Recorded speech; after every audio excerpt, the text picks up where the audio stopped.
iniziamo questa giornata che deve essere intesa come una giornata di festa. Infatti io ho avuto un'impressione bellissima perché vedevo arrivare tutti con bei sorrisi e ultimamente vedere gente sorridente insomma un po' difficile, quindi bene, direi che intendiamo bene la nostra festa internazionale di infermieri che, come voi sapete, ricorre il 12 maggio in occasione della nascita di Florence Nightingale. Quindi benvenuti, so che molti sono iscritti nostri, molti sono iscritti di altri collegi, vedo diversi giovani neolaureati o che si stanno laureando, quindi questo fa molto piacere. Continuate, però non ricordatevi solo in queste occasioni immediate dopo la laurea, ma anche nel tempo. Bene, allora noi abbiamo voluto fare una riflessione in questa giornata che non è difficile di fare solo festa, poi alla fine ci sarà anche un momento di brindisi, però la riflessione avviene in un momento sicuramente molto particolare anche del nostro paese. Non possiamo, credo, più nascondere a nessuno che c'è una situazione sicuramente di particolare disagio, vissuto in prima persona dal cittadino in generale, ma credo vissuto anche dalle istituzioni e anche dai professionisti, da coloro che sono inseriti nelle istituzioni che devono dare un servizio al cittadino, dove le risorse messe a disposizione sono sempre più limitate.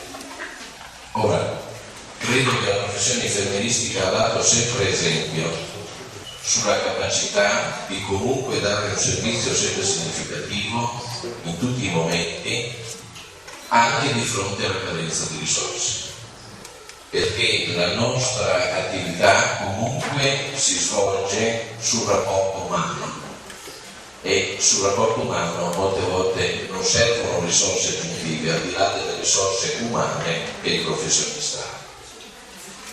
L'ambiente può determinare una crescita o una diminuzione di queste risorse, intese come disponibilità ad avere e mantenere soprattutto nel tempo queste risorse nel rapporto umano con il cliente o con l'utente nel caso del pubblico.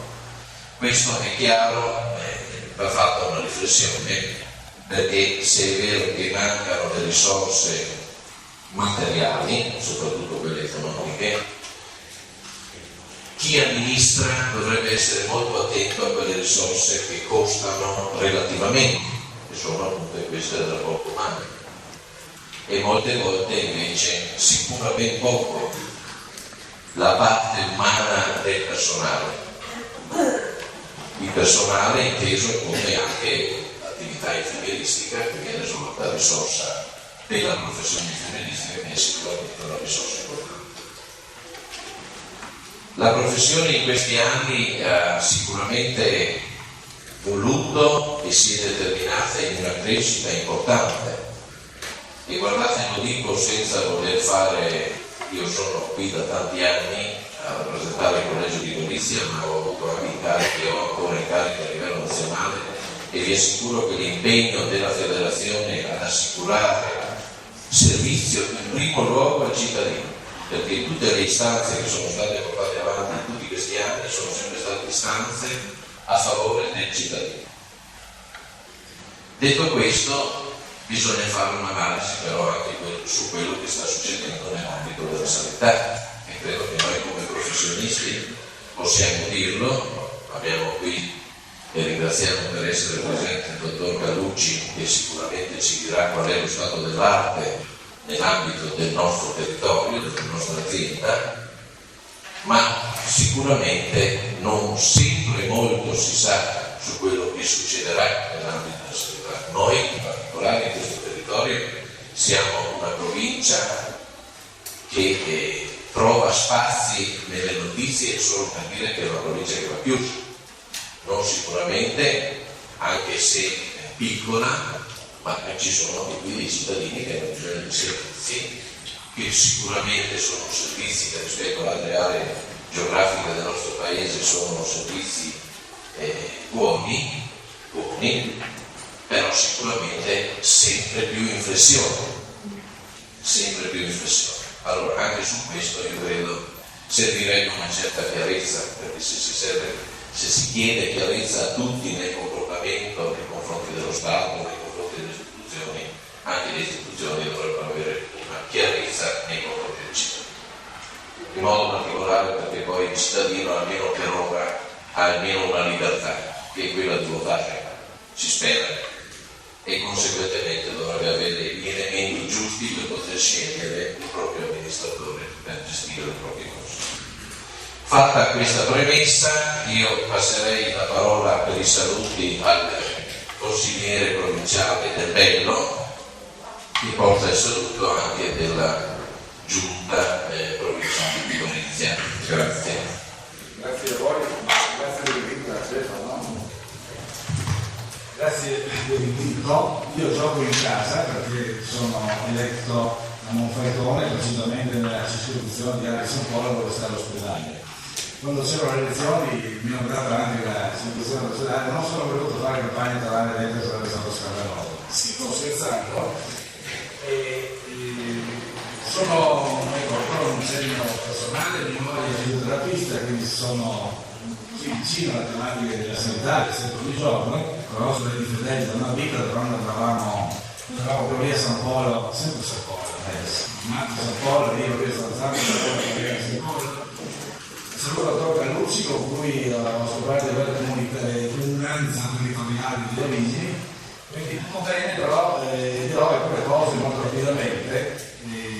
Dal mio punto di vista, sono stata accennata la riforma, è stata accennata dalle province, e diciamo intanto che ovviamente da parte nostra, della provincia, rendiamo onore alla professione degli infermieri, ormai è una professione altamente qualificata, professionale, laureati, ben diverso da un tempo, quando gli esperti infermieri, medici, sanitari, non c'è più, collaborano ambedue in pari dignità per la sanità pubblica. La collocazione nel nostro contesto territoriale locale è importante, noi abbiamo una scuola di grande rilievo, in merito al dottor Fedeli e ai suoi collaboratori, e ora ci si interroga sulla riforma che il Presidente Torna ha voluto fare in extremis, al 90° minuto quasi. A questo riguardo credo che Bisontino, e qui entra in ballo anche la tematica della provincia, debba mantenere la sua identità, sempre e dovunque.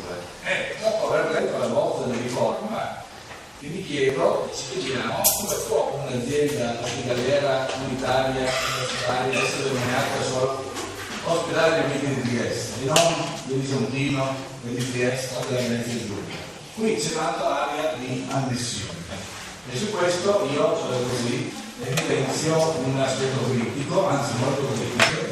Faccio il parallelismo, avete seguito, io seguito a fondo perché mi occupo di logistica e di trasporti in provincia e sto scrivendo anche sul porto, sul saggio, il fallimento dell'operazione sul porto, rappresentato una leva potentissima allo sviluppo economico non risolutivo della regione, è ascrivibile al governo italiano e agli ambienti triestini.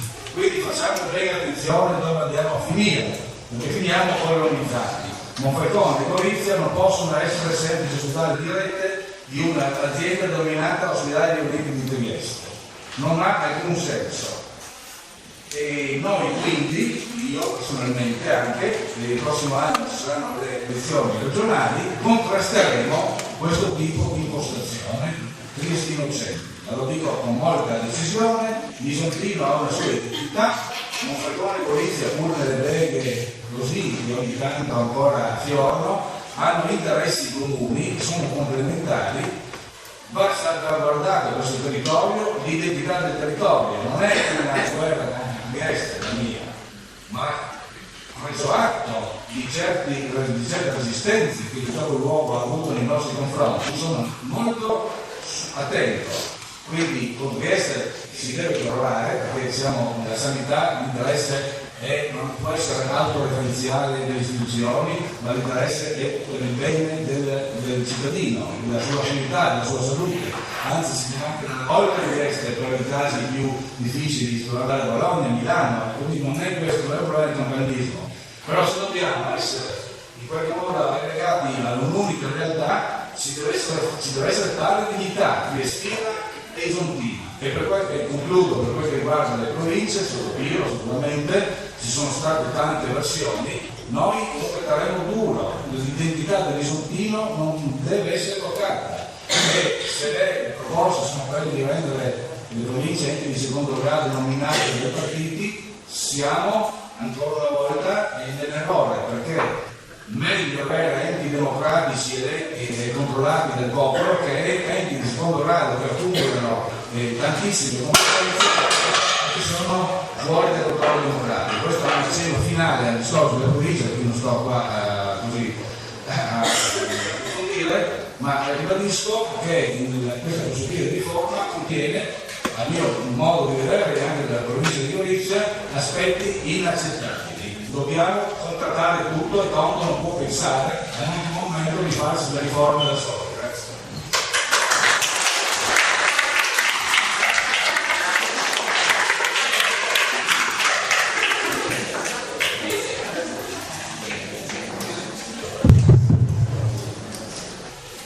Allora, il secondo intervento lo facciamo fare al dottor Calucci, perché il titolo nostro è I servizi di salute e la professione infermieristica, cosa sta cambiando. Ora noi diremo cosa sta cambiando la professione infermieristica, però volevo sapere nell'ambito dei servizi di salute cosa sta cambiando, caro Ricordiamo tutti, è un po' un ricordo perché tante facce sono le facce di chi ha fatto la scuola negli anni 90 e ricordano i classici. Da un punto di vista strettamente personale, direi che questa è un'ottima occasione per chi mi conosce sa cosa penso, e credo che il riconoscimento, una festa di oggi per una professione che così tanto ha dato e così tanto dà alla salute, perché diciamo sono molto chiaro, che la sanità sono le professioni sanitarie sostanzialmente infermieristiche, quindi adesso si sono associate anche professioni grosse. Chi ha il contatto con il paziente, chi ha il contatto stretto, chi raccoglie la confidenza, l'infermiera non è già più medico. Per la classe medica io credo sia importante fare una riflessione molto profonda, molto profonda. Io credo sia venuto il tempo di fare un passo indietro perché la tecnologia si è distratto, perché il ricorso agli esami, agli accertamenti a tappeto, io ho cominciato a lavorare sul tema frequente nel 1983, voi che siete ancora quasi teenager, magari qualcuno no. Io credo che oggi è impensabile credere che nel 1983 un Monfalcone non esisteva, un ecografo, un Monfalcone non esisteva, un attacco, non esisteva una fusione fenomena. Tutto quello che si faceva con le mani, con le orecchie, con la vista, e quindi l'abitudine a portare i pazienti e a scommettere, perché questo era il vero modo di fare medicina allora, di scommettere sulle tecnologie e poi chiedere gli esami che erano necessari affinché queste decisioni si confermavano. L'ipertecnologia applicata oramai a tappeto su tutti, io credo abbia portato all'aumento della spesa incredibile. Voi sapete che la spesa sanitaria è in continuo aumento negli ultimi anni e la parte che riguarda la tecnologia impatta per almeno il 12% di questa spesa, quindi sicuramente è un problema estremamente complesso. Per chi vive quotidianamente all'ospedale sa che oggi il paziente è sottoposto a una quantità di esami incredibile. Ricordo, non del tutto recentemente, ma una nonnina della casa di riposo, caduta in casa di riposo, passa per il pronto soccorso, sospetto di trauma cranico, insomma clinicamente non è un ironico radiologo scrisse rispetto alle ultime 17 tappe eseguite negli ultimi 8 mesi e nessun rilievo. Allora, forse bisogna fare un passo indietro e ricominciare a pensare alla clinica come una cosa fondamentale. Clinica che con l'applicazione l'associazione infermieristica come si è sviluppata debba essere in qualche modo applicata e gestita anche dalla comunità infermieristica. Io credo che alcune situazioni oggi devono essere riviste. Non è più possibile pensare di utilizzare la modalità di applicare la sanità nei termini degli anni 80 e 90, non ci sono più soldi. Quello che io posso dire, vivendo da 3 anni da responsabilità del distretto e da 4 mesi quella della direzione sanitaria, posso dire assolutamente che noi dobbiamo impegnarci seriamente per pensare a una sanità come sanità la vorremmo nei prossimi 10 anni. Le scadenze del 31/12 sono scadenze che non ci possiamo più permettere e sicuramente dobbiamo ripensare ai servizi che vogliamo offrire alle popolazioni e saper anche scegliere che cosa dare e che cosa non dare. Da questo punto di vista si fa un sacco di demagogia, si riconoscono benefici che oggi, alla luce della medicina basata su evidenza, non avrebbero diritto di essere erogati. Però evidentemente questo è un discorso che va un pochino più in là. Per quanto riguarda la situazione odierna, io vorrei solamente che non ci fossilizzassimo in quella posizione che gli americani chiamano NIMBY, non in my backyard, facciamo ma non nel mio giardino.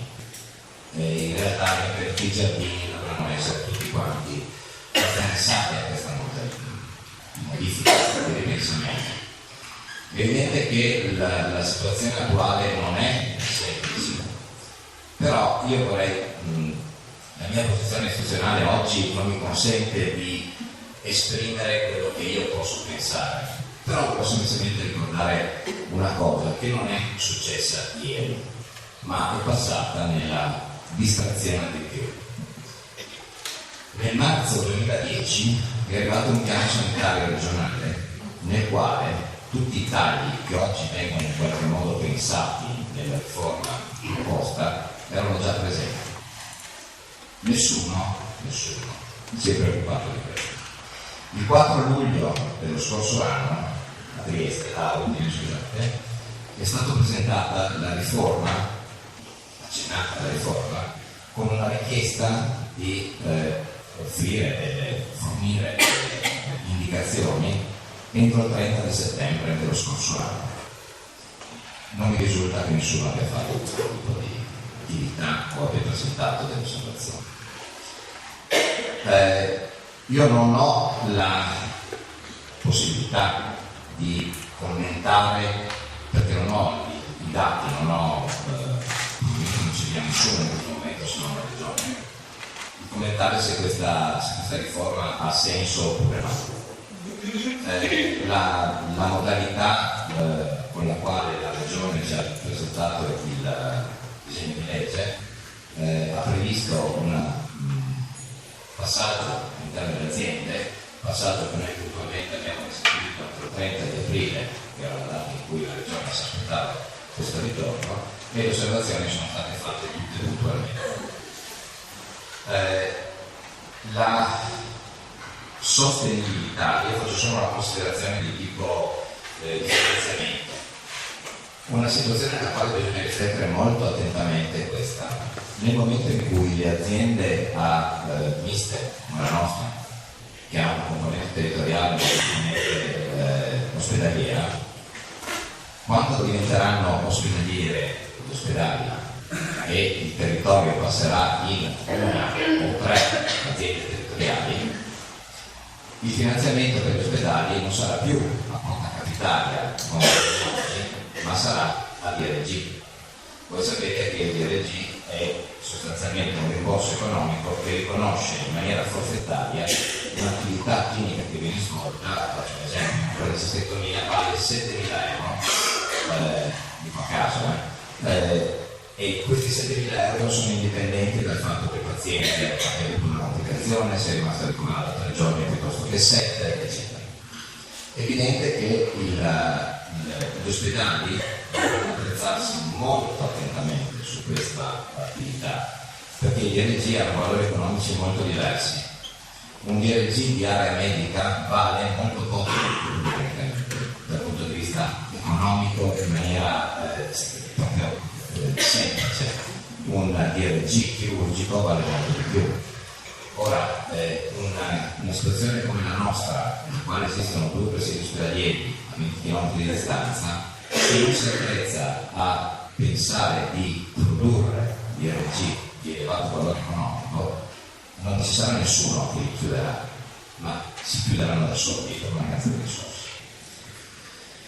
Detto questo, con grande entusiasmo, io penso che la sanità faccia il palio con tutto il resto della società. Io ho avuto occasione recentemente di dire che se avessi 40 anni sarei molto preoccupato, io ho 58 mi preoccupa un po' meno. Però quello che mi sembra così una situazione piuttosto critica è che mi pare che ci sia poca effervescenza nella società, come se fossimo tutti distratti. È evidente che la situazione economica è come se la situazione economica ci stesse passando sopra la testa senza nessun tipo di problematica aggiunta. Tutti si lamentano, fino adesso di fatto a parte l'aumento del costo della vita si è parlato molto di pagare l'INPS, adesso non abbiamo pagato ancora niente, se non in termini di perdita del potere d'acquisto, ma è una cosa che nasce dal passaggio dalle lire all'euro sostanzialmente. Questa riduzione sicuramente vale 30-40%. A questo punto o la società fa una seria riflessione su se stessa. Io non credo che in questo momento ci sia qualcuno in grado di risolvere questa situazione. Lo sentiamo ogni giorno alla radio, lo vediamo in paesi che sono vicini come la Grecia, dove non si riesce a fare un governo, e quindi la situazione secondo me deve essere così, il momento di fare una riflessione per tutti. Il momento che va riflettuto probabilmente anche nell'ambito della sanità, dove tutti quanti devono cominciare a pensare di riprendere quella modalità di rapporto che io ricordo, vi assicuro con nostalgia, dei primi anni in cui ho cominciato a lavorare. Non so cosa sia successo nel tempo, però alcune situazioni, alcune modalità di rapporto non sono più le stesse, quindi forse su questo a tutte le categorie che lavorano nella sanità è imperativo una riflessione profonda. Anche poi qualche ulteriore,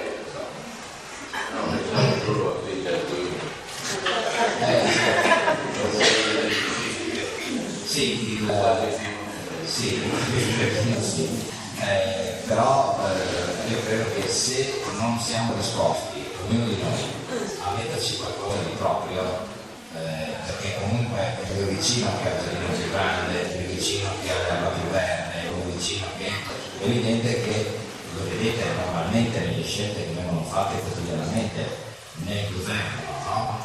C'è sempre una posizione corporativistica che si dice, sì, ma prima lui, no? È evidente che ci sarebbe da fare delle riflessioni sul valore simbolico di certe scelte, no? Che non sono state fatte, no? Questa è un'altra cosa, e poi questo riguarderà ognuno di noi quando e se ci saranno le elezioni. Sebbene sia abbastanza desolante il panorama politico in questo momento e sociale tra tutti. Bene, grazie.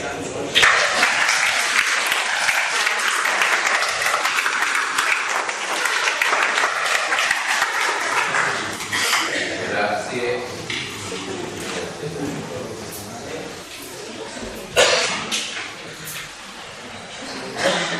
Grazie dottor Canucci, anche perché noi lo vediamo sempre come amico nostro, come persona che lavora da tanti anni in diverse sfaccettature con tutti noi quasi, ma oggi investe qui di direttore sanitario dell'azienda Nutritori Spina, e quindi ringrazio formalmente l'azienda per la sua presenza, che oltre alla tua presenza, perché anche la presenza di rappresentanza del servizio infermieristico della responsabile meramente, ringrazio di essere presente. Bene, io direi, trascorsa questa parte formale dei saluti, passare la parola alla vicepresidente Rita Masara, che ci parlerà e presenterà poi quella che è la realtà infermieristica oggi. Buongiorno a tutti, bentrovati. Io vi presenterò oggi una ricerca condotta dal Censis, che dopo vi dico cos'è e che istituto è, promossa dalla Federazione Nazionale dei Collegi. Allora, questa ricerca presenterà, diciamo, un aspetto positivo della professione infermieristica, che un po' ci risolveva da tutti i problemi che invece ci dobbiamo e dovremo affrontare tutti insieme. Allora, intanto un piccolo panorama su qual è la situazione infermieristica in Italia. Questo è un rapporto del 2009, per cui i dati insomma, sono quelli, ma non sono tanto cambiati rispetto ad oggi. In Unione Europea abbiamo 8,3 infermieri ogni 1000 abitanti. In Italia siamo al 6,1, ma questi dati non mi sono sconosciuti perché insomma è una cosa di cui si parla abbastanza spesso. L'Italia, tra l'altro, è uno dei paesi più vecchi del mondo ed ha anche un fabbisogno infermieristico più elevato, e su questo non c'è dubbio, specialmente poi vedremo nella nostra regione. Abbiamo un 10% di infermieri stranieri, con addirittura nella nostra regione del 20%, ma questo non è un dato così che può far discutere, è un dato che ci dice che abbiamo bisogno di infermieri, per cui il fabbisogno interno non copre tante volte la necessità, anche per poi altri motivi che vi dirò dopo. Allora, l'indice di vecchiaia, tra l'altro, come vi dicevo prima, è il più elevato in Friuli Venezia Giulia, in Liguria e in Sicilia. Allora, questo è un dato tratto dalla federazione. In tutto il paese abbiamo più di 380.000 infermieri, distribuiti abbastanza equamente, i più diciamo sono nelle isole. Nel nord-est, nel nostro nord-est siamo al 21%, quindi siamo già un po' meno.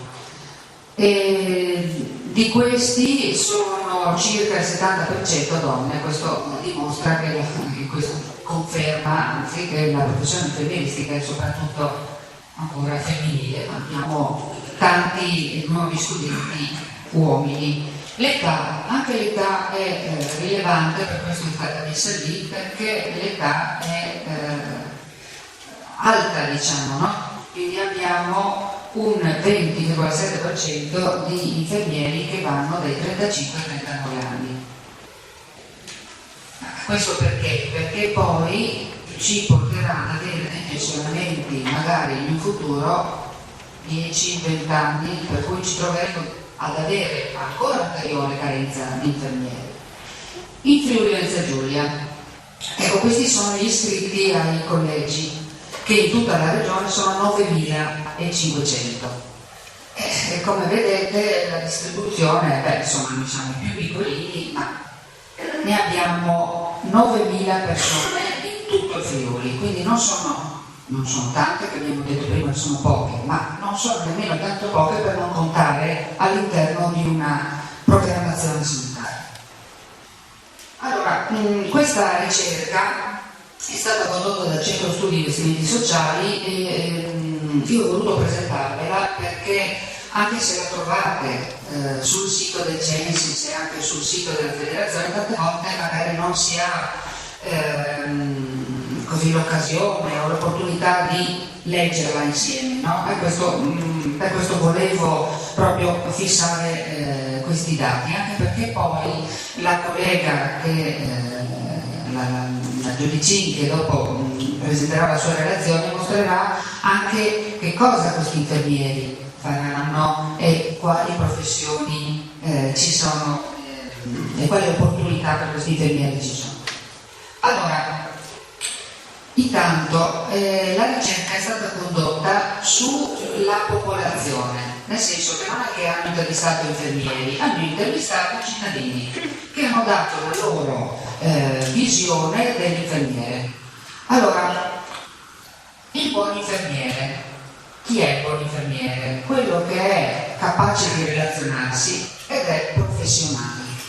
La capacità di relazionarsi è, diciamo, al secondo posto di queste risposte. Questo non è da poco, fa riflettere, proprio perché forse dobbiamo, come è stato detto anche prima, ragionare un po' meglio invece della capacità tecnica e professionale solamente, anche sulla capacità di relazionarsi con gli altri, perché è quello che i cittadini si aspettano da noi.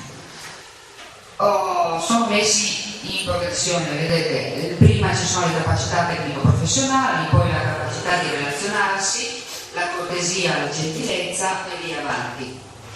Nel nord-est la capacità di relazionarsi con i pazienti e con i familiari, vedete, è elevata e non è un brutto dato, io lo trovo un buon dato, così come la cortesia e la gentilezza, che unite insieme fanno la maggioranza delle nostre risposte. Allora, il ruolo della comunicazione, che ci sta benissimo con quanto abbiamo detto prima, è stato chiesto. Gli infermieri, di fronte alle richieste di informazioni su patologie, terapie, aspetti, eccetera, nella sua esperienza è stato chiesto ai cittadini, di fronte alle richieste di informazione, come si comportano gli infermieri? Vedete che al primo posto tendevano a rispondere quando erano in grado di farlo, giustamente questo, perché non puoi dare informazioni né fasulle né false dichiarazioni, sì, aspetti, eccetera, ma con competenza si risponde quando si è in grado di dare una risposta. È vero anche, e vedete la voce sotto, che tendevano a rinviare sempre comunque ai medici, ma questo è sicuramente legato al come oggi sono strutturate le nostre organizzazioni. Il nord-est anche, vedete, brilla per quanto riguarda la tendenza a rispondere, quindi il valore della comunicazione, che ci sta benissimo con la relazione importante che vedevamo nel dato precedente. Allora, qual è la cosa più importante che il cittadino si aspetta da un infermiere? Allora, e qui torna di nuovo la comunicazione, no? Che sappia creare un buon clima relazionale attento agli aspetti psicologici umani, ma anche che abbia un buon livello tecnico-professionale. Se notate il nord-est, quello che i nostri cittadini ci chiedono è questo, 74,0, che non è poco, no? Fa riflettere questo, perché i dati di per sé possono essere letti in 1000 modi. Sta poi nella nostra capacità di saper interpretare anche nel contesto in cui noi poi lavoriamo. Allora, nell'84% degli intervistati, quindi dei cittadini intervistati, fare l'infermiere è un'opportunità da incoraggiare, per tanti motivi, perché tra l'altro 9 infermieri su 10 neolaureati trovano lavoro nel 90% dei casi. Adesso un po' meno, sì, però insomma questo era quanto poi la ricerca aveva dimostrato. La ripartizione geografica è abbastanza uniforme, così in tutta l'Italia. Allora, ai cittadini è stato chiesto: ma consigliereste al vostro figlio o un vostro nipote o parente di fare il corso di laurea? Dicono di sì perché ha un alto valore sociale, ma anche perché si trova facilmente occupazione e quant'altro. Cala un po' meno l'aspetto retributivo delle prospettive di carriera, perché questo lo sappiamo tutti, diventa un po' più difficile da sostenere, no? Allora, quali sono gli aspetti della professione che saranno importanti però anche in futuro? Intanto, prima di tutto, perché è un lavoro che si sceglie, bisogna essere consapevoli, no? Di una scelta così importante. Si lavora molto, si lavora con spirito di adattamento, e anche questo ha una 81,4%. Questi sono le opinioni dei cittadini intervistati, È un lavoro da posto fisso con stipendio sicuro. E ripeto, in un momento adesso in cui abbiamo una sorta di recessione e quant'altro, abbiamo difficoltà anche in questo, ma rispetto a tante altre professioni questo non è proprio così evidente. Gli stessi cittadini dimostrano quanto abbiamo detto prima, 68,5%, gli infermieri in Italia sono troppo pochi. Se vediamo gli scenari occupazionali, diciamo, negli anni futuri, vedremo che per portare l'Italia a livelli dei paesi europei, abbiamo detto che noi gli altri hanno 8, qualcosa come media, noi ne abbiamo 6,1, avremo bisogno di un incremento elevatissimo di infermieri, al che va di pari passo l'organizzazione dei nostri sistemi sanitari, no? Chiaro? Perché se in Olanda hanno troppi infermieri, probabilmente a questi infermieri è stata data l'opportunità di fare determinate cose, perché sennò non è giustificabile, no? Dei numeri elevati. I numeri elevati vanno di pari passo alle organizzazioni sanitarie che vengono scelte nel paese. Allora, futuro. Il futuro chiedono, no? Per il futuro lei ritiene che l'infermiere sia una professione? La maggioranza ha risposto: importante per la sanità che avremo, fatta di prevenzione di territorio. Abbiamo visto quante persone anziane avrà questo paese. I pochi ospedali che riducono i costi letto, scorpano le aziende sanitarie, e avremo bisogno di ospedali sul territorio, di presidi e situazioni sul territorio, ospedali invece di alta specializzazione dove fare le cose che devono essere fatte in ospedale. E questo la popolazione l'ha capito. Con una relazione più stretta con le nuove tecnologie per quanto riguarda proprio gli ospedali di alta specializzazione, destinata poi ad avere maggiori riconoscimenti, eccetera, eccetera. Questo è chiaro che il cittadino lo immagina e noi ce lo auguriamo, invece no, perché questo è chiaro. Allora, però nello stesso tempo mette il dito proprio sulle capacità relazionali, proprio perché potranno essere importanti nella sanità del futuro, sia verso i cittadini ma anche verso le organizzazioni.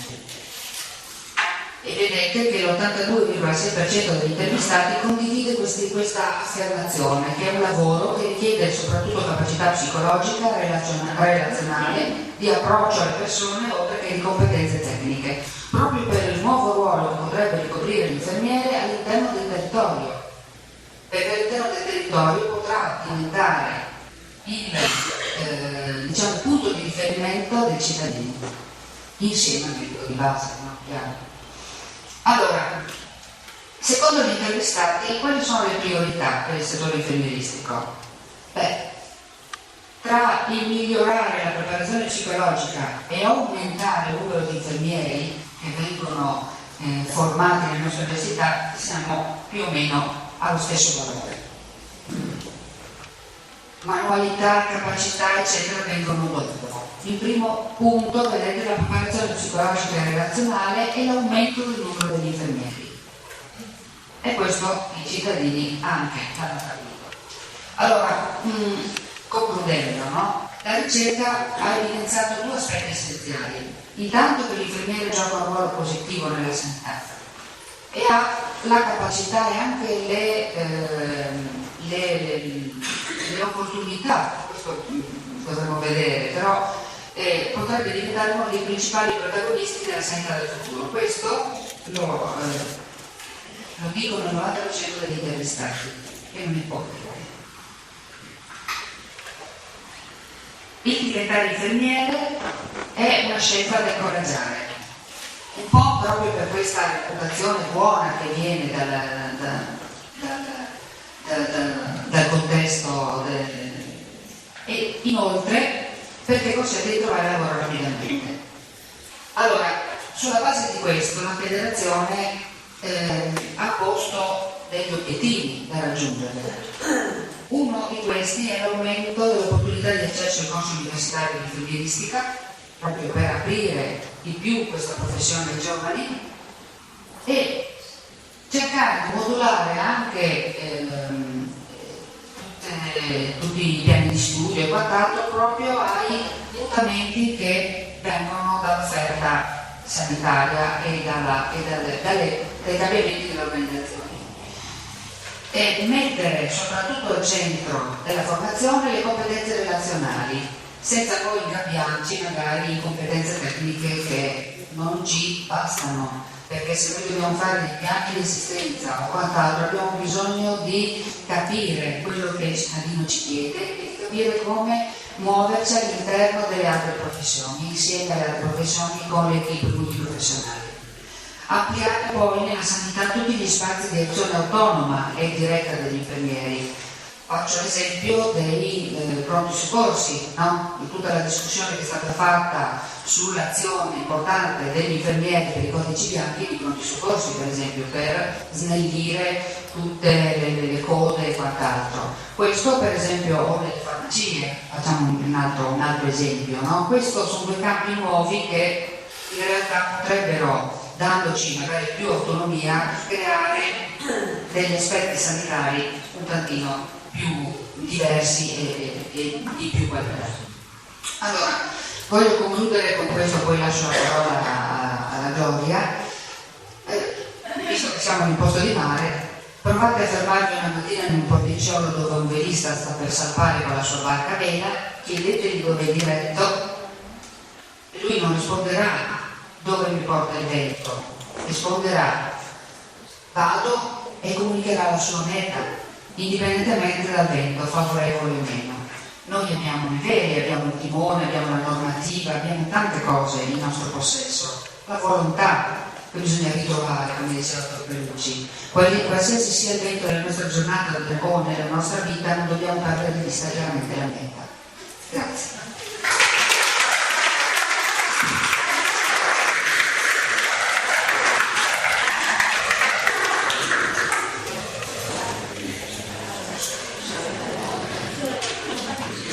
Grazie Loretta per questo suo bel intervento che ha messo in evidenza la fotografia di quello che il Censis, soprattutto con tutto rispetto all'associazione che fa questa ricerca. Certo, ci sono dei dati che rispetto alla ricerca già oggi sono modificati, perché dopo le norme stabilite dal governo Monti le cose sono cambiate, perché i giovani laureati non è vero che trovano immediatamente lavoro 9 su 10, perché oggi non si assume più, ed è anche vero che c'è una prospettiva diversa che si presenta anche con la professione infermieristica molto più forte di quella della libera professione, perché le aziende tendono a intraprendere rapporti con i liberi professionisti piuttosto che a collarsi un dipendente per guadagnare. Questa è la verità. Quindi bisogna che anche e soprattutto i giovani neolaureati si orientino un po' più verso questa attività che sicuramente sarà il futuro rispetto alla dipendenza e al posto di lavoro sicuro, certo, un concorso che poi ti porta a lavorare 40 anni. E quindi su questo bisogna che anche la stessa professione faccia una riflessione e capire come muoversi. Adesso la nostra Gloria Giudicini dirà invece cosa sta cambiando nella produttività, cosa sta cambiando anche nel rapporto con i cittadini, e quindi sarà la relazione più corposa e più lunga. Dopo la sua relazione faremo una piccola pausa per chi vuole prendere un caffè veloce e poi chiudiamo per poi fare il finale verso la mezza. Grazie. Buongiorno. Serve. Allora vi ringrazio tutti per essere qua. Il mandato dato dal Presidente era un po' difficile. Il titolo che abbiamo deciso insieme, in effetti, 2012 servizi di salute, cosa sta cambiando? Mi sono dovuto consultare, perché 30 anni di lavoro sicuramente c'è la conoscenza, diciamo, del servizio infermieristico, del servizio di salute, ma su questo 2012, perché io sono un po' quella di questa scarpetta, no? Soltanto autoptico, seziono le parole dove entrarci dentro, per cui una parte di me sarà la cittadina che parla e l'altra sarà la collega. Oggi Oggi è un giorno che sta festeggiando tutto il mondo, è la nascita di colei che pose la scientificità come fondamento della professione infermieristica e disse una frase, le ha dette tante, ma questa qui potrebbe aprire e chiudere la mia relazione, ed è questa, lo disse nel 1899. Secondo me la missione delle cure infermieristiche in definitiva è quella di curare il malato a casa sua. Intravedo la sparizione di tutti gli ospedali e di tutti gli ospizi. Ma cosa serve parlare ora dell'anno 2000? E invece mi tocca a me parlare del 2012. Scusate questa cosa qua. I lineamenti sono 2012 servizi, la professione infermieristica oggi. E adesso inizia la persona. L'obiettivo che spero di raggiungere l'ha sintetizzato egregiamente Albert Einstein. Ho compiuto ogni sforzo, per dire come ho costruito un pochettino questa relazione, ho compiuto ogni sforzo nel tentativo di esporre le idee basilari nella forma più chiara e più semplice possibile, ma presentandole nel complesso, in quell'ordine, in quella connessione, così sono effettivamente formate nella mia testa, affinché a chi mi ascolta accada come a viandante, che non accada che passando tra gli alberi non riesca a vedere la foresta. No, io sono la foresta, ma vorrei presentarvi la foresta. Spero che dopo nel dibattito i protagonisti e le peculiarità dell'albero vengano fuori da voi, siete voi. Io sono stato tramite un ponte. Società 2012, come la descrivo? Ovviamente ci si avvale poi di autori di spessore internazionale, per cui tutto quello che vedete in corsivo non è frutto della mia testa, e dice semplicemente così: una società dei tempi più remoti, tutti i raggruppamenti umani si sono organizzati intorno a una ricchezza, una lingua, un territorio, una filosofia e un sito. Ma sono sempre coesistiti dei poteri, il potere religioso, che non solo stabilisce il tempo delle preghiere, ma dà anche risposte ai bisogni spirituali dell'uomo, quello militare che organizza la difesa, la caccia, la conquista, e quello mercantile che commercia, produce e finanzia. Ma la nostra mentalità da dove viene? Si vede che già dal 1931 a.C. l'ideale greco-giudaico da cui deriva la nostra mentalità, vedete, società, poteri, mentalità, per costruire questo benedetto 2012.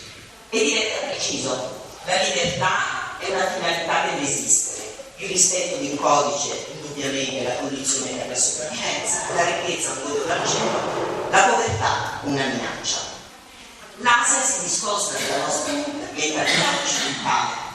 Per loro la vitalità è proprio completamente diversa, tende a voler liberare l'uomo dai desideri, no? Pensiamo al buddismo, pensiamo anche ai musulmani, pensiamo alla religione dell'est, sono un po' diverse, sono completamente diverse da noi.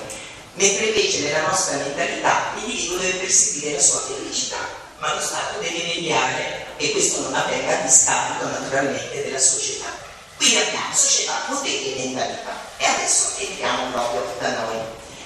È opinione comune che il potere mercantile ha preso il sopravvento, e lo sappiamo tutti quanti, se ne è parlato, ne hanno parlato le persone prima di me di attività, e si potrebbe pensare a quanto proprio in questo momento, e se ne parla nel 2012, sia diventato preponderante ripensare alle regole, non perché ce ne sarebbero altre, perché bisognerebbe partire dagli spettacoli.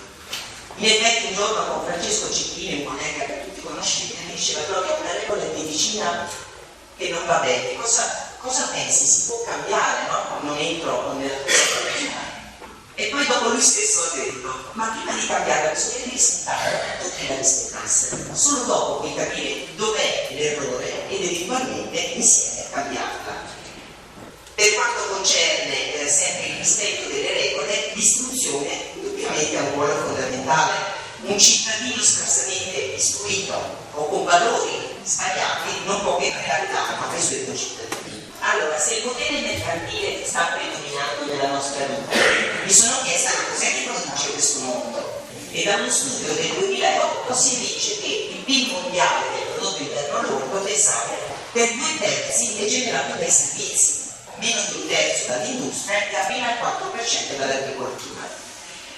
In tutti i paesi del mondo, quindi inclusi il pubblico scelto presente oggi, il nostro reddito dipende in modo preponderante dai costi di servizi. Ho messo questo concetto della concorrenza perché, spero che seguiate la connessione dei miei pensieri, perché la concorrenza è importante. Per quanto concerne il servizio, non penso solo fatto da quella carrettiera con il proprio metro, eccetera, penso al mio ambito. Ho quantografia da fare con urgenza. Cosa vuol dire? Vuol dire andare a vedere l'appuntamento, pagare il biglietto, tornare un'altra volta a fare l'esame, tornare una terza volta per ritirare il tempo. La persona perde 3 volte tempo nella sua giornata e questa è la situazione. È andato in un ambito privato, è entrato, ha fatto l'ortocartografia, perfetta, me l'ha consigliato dal proprio dentista perché si fidava della prestazione ricevuta e in un'ora aveva portato anche l'ortocartografia al suo dentista. Questa è concorrenza del nostro ambito ed è il servizio dagli economisti, ripeto, viene considerato l'efficacia di un servizio un po' come la questione dello shock, no? Lo scadendo con i 3 piedi, quando c'è la caduta della pressione, quando aumenta il calibro dei vasi, se non funziona la bomba cardiaca, oppure se c'è una perdita massiva della massa circolare. Identicamente il servizio efficace si fonda su questi 3 piedi. Un cliente sofisticato, e qui entra in ballo il cittadino, ma non quello che vuole, l'arrogante, pretestuoso. Io parlo del cliente sofisticato che sa scegliere, che sa quello che vuole, che sa come vuole essere trattato. Un dipendente qualificato, se solo uno di questi 3 piedi dello scadello si incrinano, casca lo scadello, quindi perdiamo l'efficacia. È un fornitore competitivo, pensiamo a cose che ci servono, no? nella nostra attività, ma per competizione non vuol dire solo prodotto di qualità e prezzo adeguato, ma vuol dire che ogni volta il servizio efficiente, se vi serve la manutenzione, che ci sia un rapporto a 360 gradi con i nostri fornitori, quello vuol dire essere competitivo. Ma non basta, oltre a questi 3 piedi ho aggiunto del mio, serve rispetto rigoroso delle regole, serve trasparenza, innovazione e soprattutto la vigilanza degli organi deputati. Li chiamano gli economisti i vigilantes, e non pensiamo alle rompe, pensiamo invece a quelle istituzioni, associazioni, il Tribunale dei diritti del malato, la difesa dei diritti del consumatore, la Corecom per i problemi di telefonia, che facciano veramente il loro lavoro. Sono importantissimi perché ci aiutano a migliorare. Allora viene da chiedersi, ma dove erano i sorveglianti quando gli squali creavano quelle bolle finanziarie e praticamente dove erano questi sorveglianti? Voglio dire, non ce n'erano pochi, e tutti fiore di economisti laureati nelle migliori università internazionali. Dove erano gli auditor che certificavano i bilanci? E su questa riflessione ho aggiunto che mi è sembrato un evidente quadro di deriva etica mondiale. In effetti mi è venuta su che una roba un po' cinematografica, so, ricordate quel film dove gioca con il pianeta, no? Che gioca, insomma, fatto da Chaplin.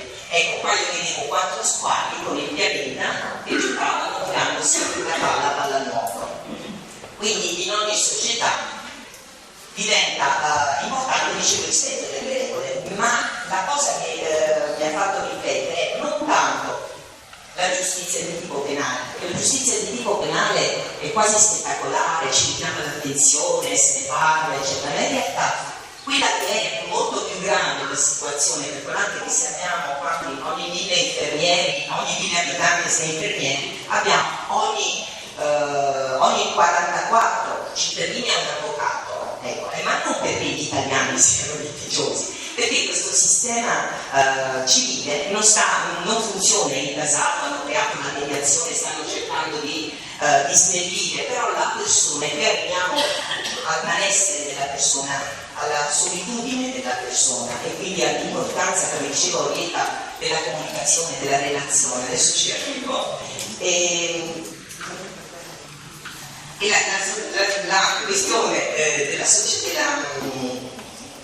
dell'aspetto del codice civile, delle persone che si incasano, pensiamo a una separazione, pensiamo a un'adozione che deve avere delle attenzioni particolari, pensiamo all'incidente, pensiamo alla gente come è rabbiosa, il paziente che ci viene, e che noi non capiamo, ma grida, no? È aggressivo tante volte, e io penso, parafrasando il titolo del libro, al disagio della modernità. Io penso che queste persone, escludo ovviamente, mi auguro tutti i presenti, si sentano molto soli. E in effetti dopo vedrò, il dottor Schiavone mi ha fatto un po' ansia, mi ha detto un'ora. Tutte le classifiche internazionali quindi considerano la giustizia civile un fattore importante. Io sono un imprenditore, non vado ad investire in una nazione dove la giustizia civile non funziona, avrei problemi di mancanza di rispetto dei contratti. Per cui vedete le regole, all'interno delle regole come diventa importante. E qui arriviamo tutti, i cittadini, le imprese e i servizi in questo hanno un ruolo fondamentale. Qua sono proprio i protagonisti delle società evolute.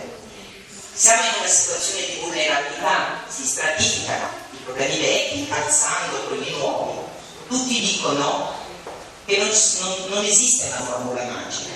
L'ambiente è un problema globale, la spesa sanitaria è una crescita esponenziale, della finanza non sanno che precipitare.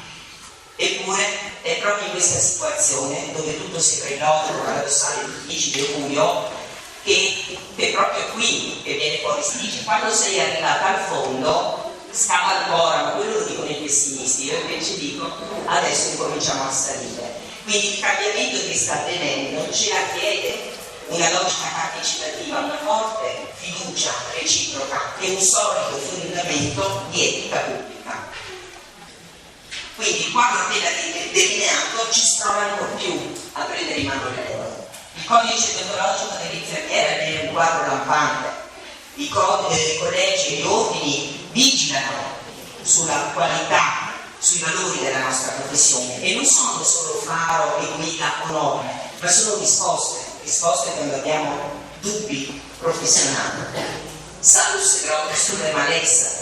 Il bene del malato è legge suprema, questo era scritto sul frontespizio di un ospedale a Dresda.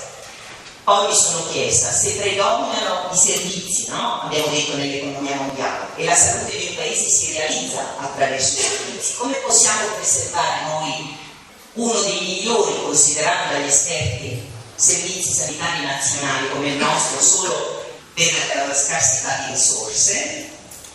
Attraverso il piano sanitario nazionale ho provato a capire dove sta andando a parare, proprio per arrivare poi alla professione infermieristica. E tutto quello che vedete in grassetto sottolineato sono le cose che ho considerato più importanti. La responsabilità pubblica, quindi un piano sanitario nazionale fonda sulla responsabilità pubblica, fonda sull'informazione, fonda sulla partecipazione dei cittadini. Equità nel trattamento. Perché equitare il trattamento? Noi abbiamo l'ICU, il nostro CUP e l'informativo, ci ha informatizzato tutto, dobbiamo ordinare i pasti, dobbiamo ordinare il magazzino, dobbiamo ordinare la farmacia, ma noi poi lo stiamo attraversando proprio noi in questi ultimi anni di lavoro, no? C'è stato negli anni 2000 un cambio vistoso e quindi anche di mentalità, di operatività, di problemi anche, no? Ma il fatto che il CUP e la prenotazione via CUP raggiunga l'obiettivo dell'equità è giusto, lo condivido, basta cartacei. Allora perché la nonna della zia, della sorella, mia cugina da parte di mamma ha bisogno di una visita biologica, io le do l'appuntamento? No, equità vuol dire che chiunque che vada al CUP prenota e riceve il primo posto libero, questa è equità. Tutele cura dei più deboli, si diceva, il grande problema oggi, come ha detto anche Orietta, è la non autosufficienza. Diffusione di cure palliative, la terapia del dolore, una gestione più efficiente e anche qui, vedete, l'ho sottolineato, promozione del ruolo del cittadino e delle associazioni che diventano fondamentali nella gestione e nel controllo. Ricordiamoci, il cliente sofisticato e l'associazione, il gruppo di cittadini che sia garante e rigoroso. Ma le criticità, le sappiamo tutte, l'appropriatezza, come diceva anche il dottor Carucci, di alcune prestazioni. Noi stessi siamo un po' ansiosi e vorremmo a un certo punto un insetto, ma magari un elettrocardiogramma non ci sta male, lunghe liste d'attesa, un ingiustificato livello di spesa farmaceutica, rivolgersi ad altre regioni per altre prestazioni. Il Servizio Sanitario Nazionale poi ovviamente si occupa anche di automobili, anche di infortuni sul lavoro e della sicurezza, ed è una relazioni sociali lo è fatto sulla salute. L'Osservatorio nazionale ha capito che le persone stanno male, anche se vanno in vacanza scientifica, anche se hanno la lavastoviglie. C'è un problema più importante, non sono una sociologa, non posso entrare, ma penso che lo avvertiamo tutti con i nostri pazienti, con le nostre colleghe, con tutta la relazione che abbiamo all'interno della nostra attività professionale ma anche personale. Quindi chi mi chiedeva che cos'è questa linea 12 all'interno dell'azienda isontina, questa è la linea 12, e cercare di intervenire anche sull'operatore per capire qual è il malessere e cercare di intervenire. Ho messo la persona, che potrebbe essere persona famiglia, diciamo il nucleo base della società, in una posizione come se fosse un po' il nostro Gesù in croce. Non ho messo tutto intorno, non perché non sapessi fare, ma è proprio voluto. Abbiamo a scuola i figli che vengono vessati da bullismo, siamo stressati, ci sentiamo, siamo soli in una situazione di circolo vizioso però delle regole. E invece questo qui è il vero circolo virtuoso delle regole che ci auspichiamo non solo nel nostro lavoro ma nella vita, dove ci sono le mani che danno le mani, che danno le mani, che danno le mani, e che smettiamo di stare chiusi in quella che è la nostra individualità, ma affrontiamo e siamo vicini all'altro. Si deve ritornare, secondo me, ad avvicinarci l'uno all'altro, con tutti i ruoli che possiamo avere, di associazione, di volontariato, di donazione, di vicino di casa, no? Non parliamo più, che dobbiamo portare le scuole, dobbiamo fare questo, dobbiamo fare quello, e abbiamo perso e ci sentiamo soli. Ecco, questa è una mia, un po' un pensiero, ecco. Le regole, sempre tornando alle regole, perché verrà con questa delle regole, anche quando avremo messo a posto tutte le regole, ne mancherà sempre una, quella che fa, che dall'interno della nostra coscienza ci obbliga ogni cittadino a regolarsi secondo le regole. E per regole intendo, proiettandole all'interno della nostra attività professionale, penso alla puntualità, insomma, perché, no? Penso al rispetto dell'altro. La mia libertà finisce sempre dove inizia quella dell'altro, dissertando un po' sul concetto di democrazia. Solo un popolo virtuoso è capace di essere libero, perché poiché non appena le nazioni diventano corrotte e viziose, allora esse hanno maggior bisogno di avere dei padroni. L'azienda isontina, a proposito di relazioni sociali e non impatto della salute, ma non parlo solo della mia azienda, probabilmente per le persone che vengono dalle altre aziende, tutti il piano sanitario osserva, demanda, le regioni applicano e le aziende poi sono le mani, no? Dell'applicazione degli obiettivi.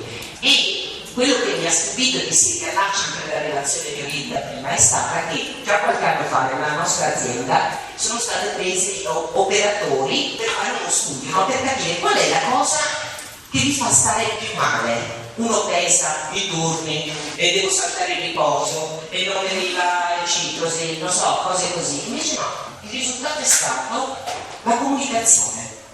E mi ha molto colpito, no? Perché noi viviamo di relazioni di comunicazione. Quello è stato il problema più importante, ho preso tecniche, medici, amministrativi, no? di varia professionalità.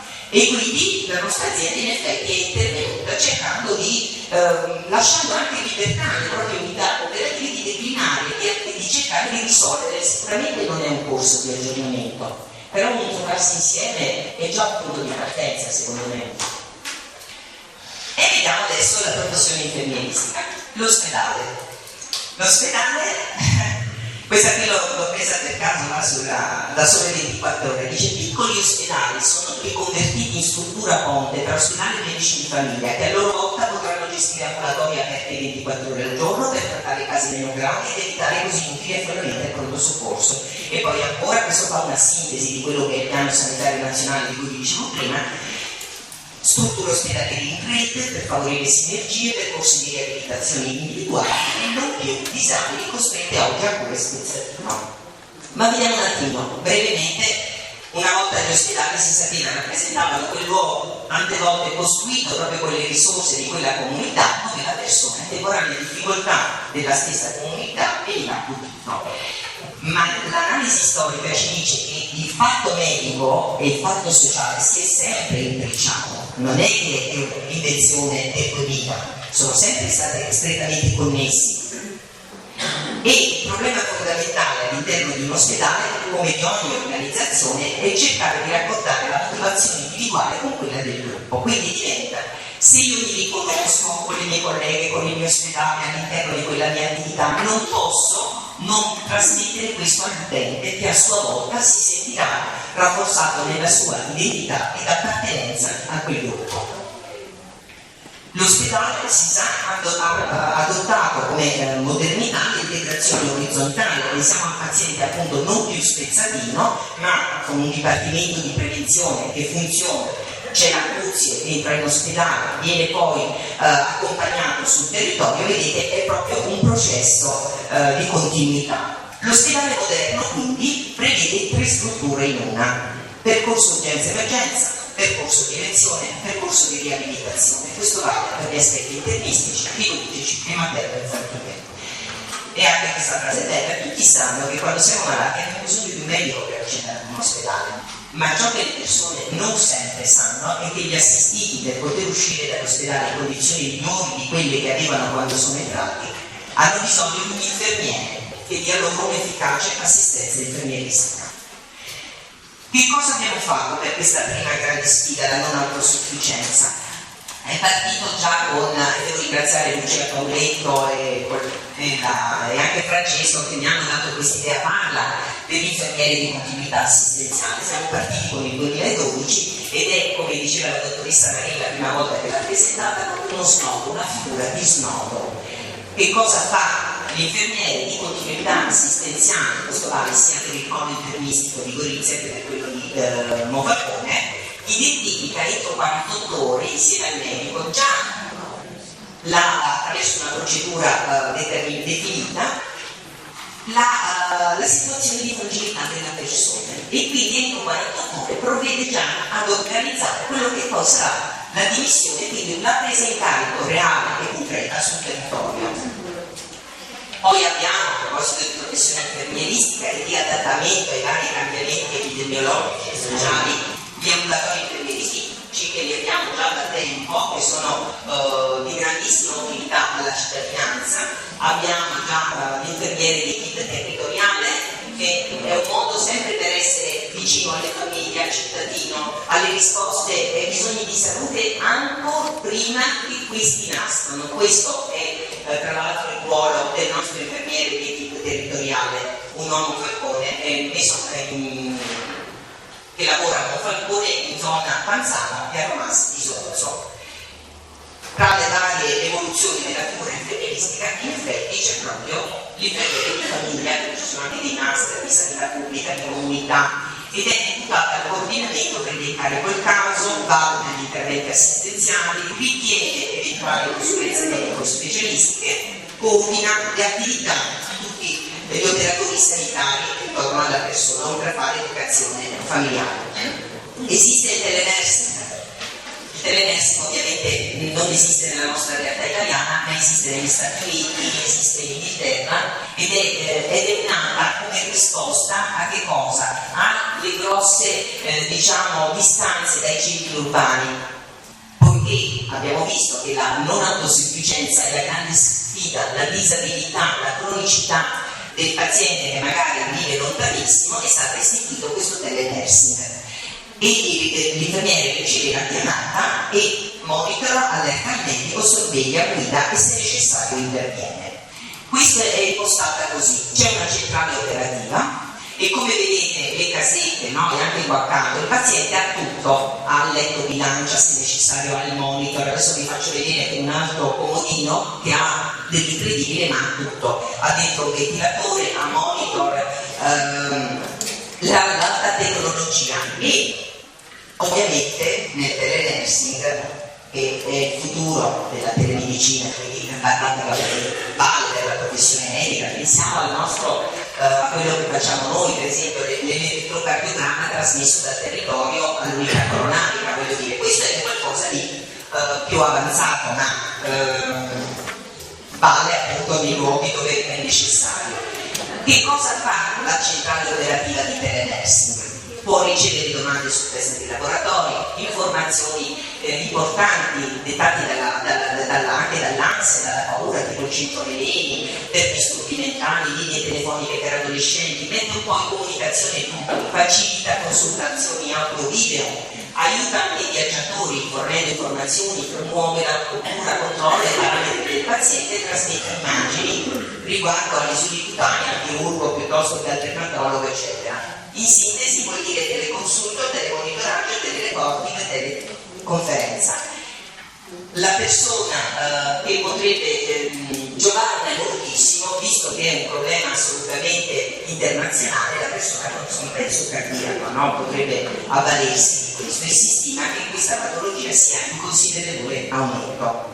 I pro, ci sono i fautori dei pro e ci sono i fautori dei contro. Riduce i tempi d'attesa, riduce chiamate inutili o anche andare in pronto soccorso, i medici di base, c'è la rapidità delle informazioni, si riducono i ricoveri, si abbatte la spesa, migliore qualità di vita.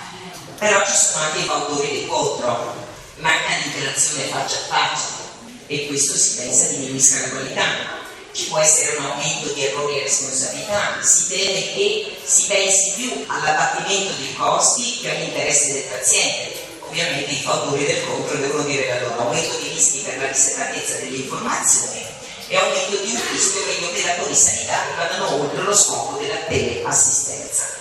Non poteva mancare nella nostra carrellata della professione infermieristica libera professione, sono stata a corso proprio dal presidente dell'IPAVI, il cavaliere Mario Schiavone, questo è stato un mese fa, e mi ha colpito come da metà anni 90 al 2012 c'è stato proprio un trend d'aumento della libera professione infermieristica. Le infermiere presso gli ambulatori delle violenze sono degli ambulatori dove esiste proprio l'infermiere con la ginecologa 24 ore su 24 in turno, che non va in sala operatoria, non corre in sala parto, ma dedicati esclusivamente, sono uno a Torino e uno a Milano. E quando vado a questi corsi di aggiornamento dell'infermieristica legale forense ci sono storie veramente terribili, soprattutto vengono sfruttati gli adolescenti, si utilizza appunto la droga, il colore, l'odore, il sapore, e mentre invece qui c'è il medico in questi due centri, e a volte penso che viviamo in un'isola felice, no? Qui ancora l'Interland di Torino e Milano e Padova insomma fanno paura. Non lo viviamo in prima persona, per fortuna, e speriamo che non ci succeda. In Inghilterra invece i centri di soccorso violenza sessuale sono a completa gestione infermieristica. E l'ultima, ma non l'ultima, ma diciamo carrellata delle attività degli sbocchi professionali degli infermieri sono sicuramente l'infermieristica legale forense. Vediamo che in Italia ci sono già 3 associazioni, la ASAC lavora anche con polizia e che cosa fa? I campi elettivi sono l'ambito territoriale, vuol dire che redige, questo è proprio una specializzazione degli anni 2000, redige perizie che può essere una perizia per la difesa, per l'accusa ma anche per il giudice. Bisogna iscriversi all'albo come esistono in tutti i tribunali. Dopo varie peripezie sono riuscita a iscrivermi, ma sono assolutamente convinta che non mi chiederanno mai la perizia. Ma leggevo invece di un medico legale veramente illuminato, dice: quando vengo convocato io non posso parlare di chirurgia laparoscopica, non sono in grado, mi avvalgo ovviamente del chirurgo che svolge la chirurgia laparoscopica. Insomma, ho fatto questo esempio qua. Per cui un collegio medico legale dovrebbe prevedere la figura anche dell'infermiere legale, perché per il rispetto delle competenze di ciascuno.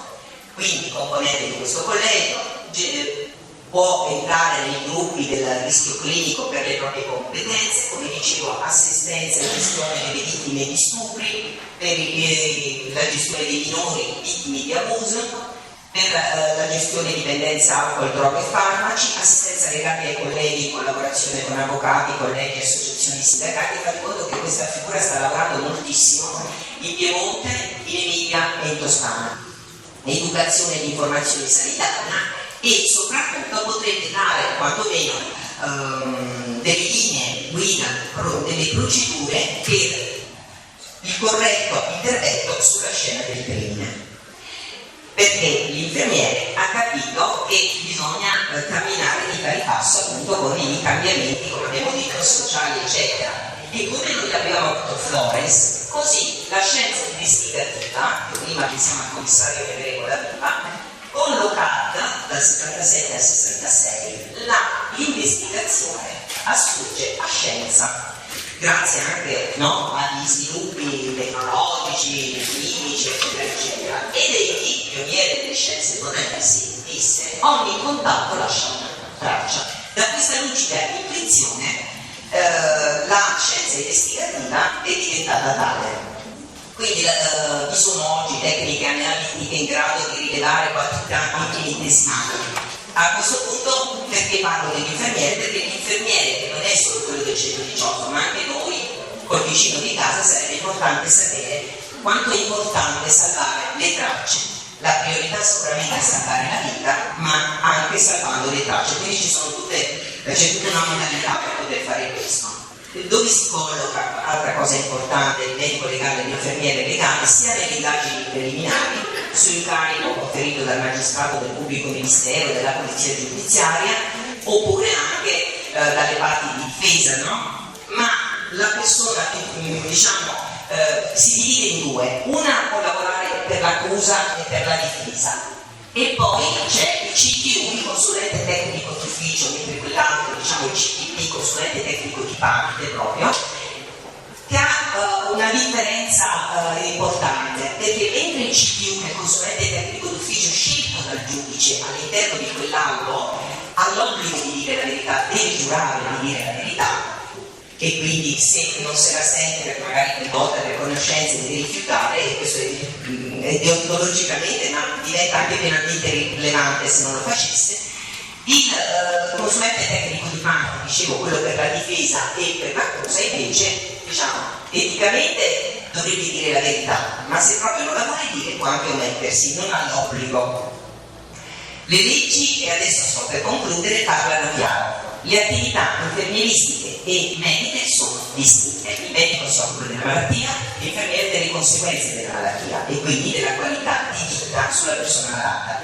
Il medico cura, l'infermiere si prende cura. Il passaggio della professione infermieristica da una condizione di eteronomia a quella di autonomia porta con sé inevitabilmente la questione importante della responsabilità. Questo l'ho scritto perché c'è una domanda all'interno della quesiti finali. La responsabilità rappresenta carattere o situazione di colui che è chiamato a rispondere in prima persona e quindi con piena autonomia decisionale. Da ciò, ricordiamoci sempre, che discende l'obbligo di agire con prudenza, perizia e diligenza. Infermiere vuol dire essere garanti della tutela della salute della persona assistita. Grazie.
non si fa bravissima.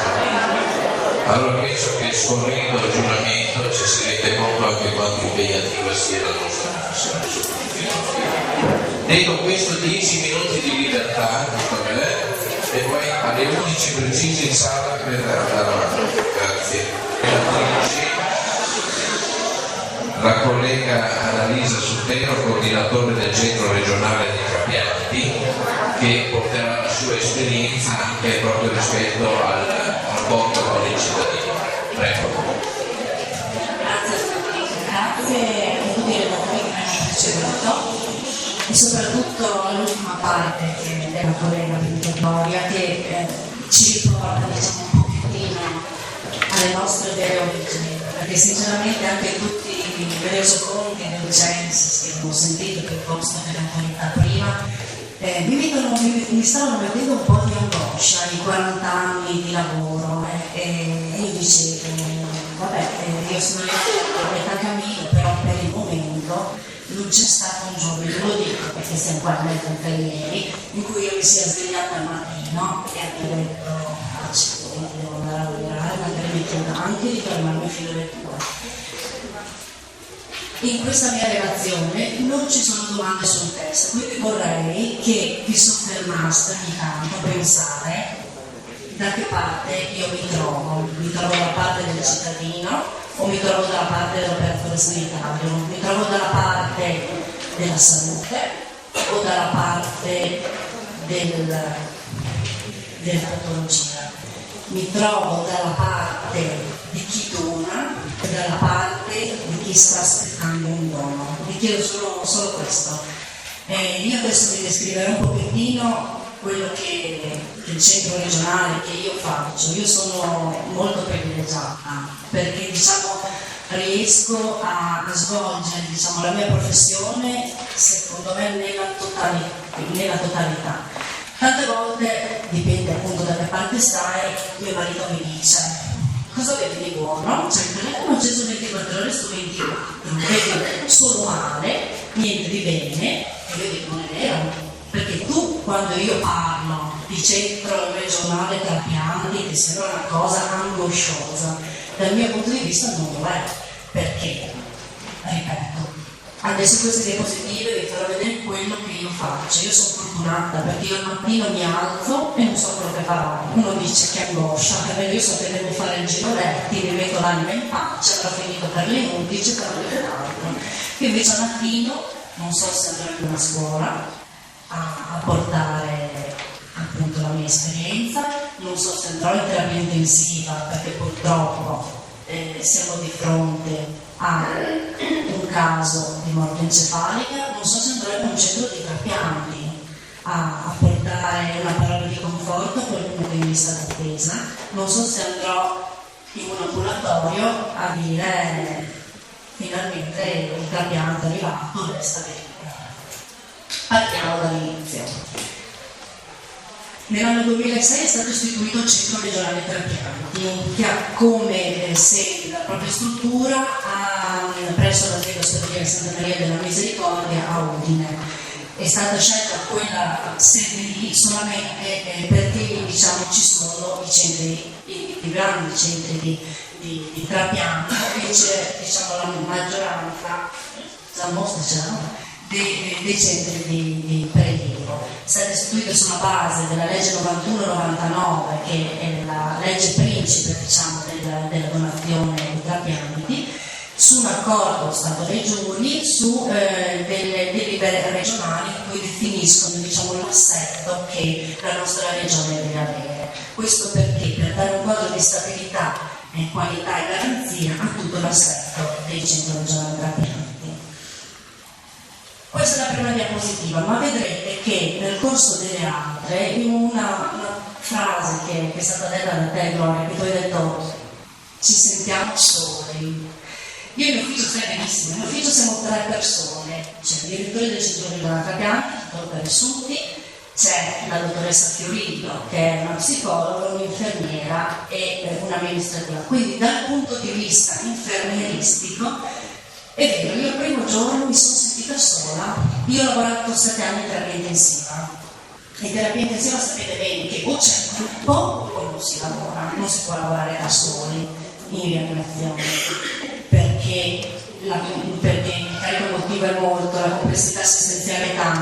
sia un gruppo o sia una difficoltà. Quando mi sono trovata in ufficio da sola, appunto la sensazione del solo è stato forte.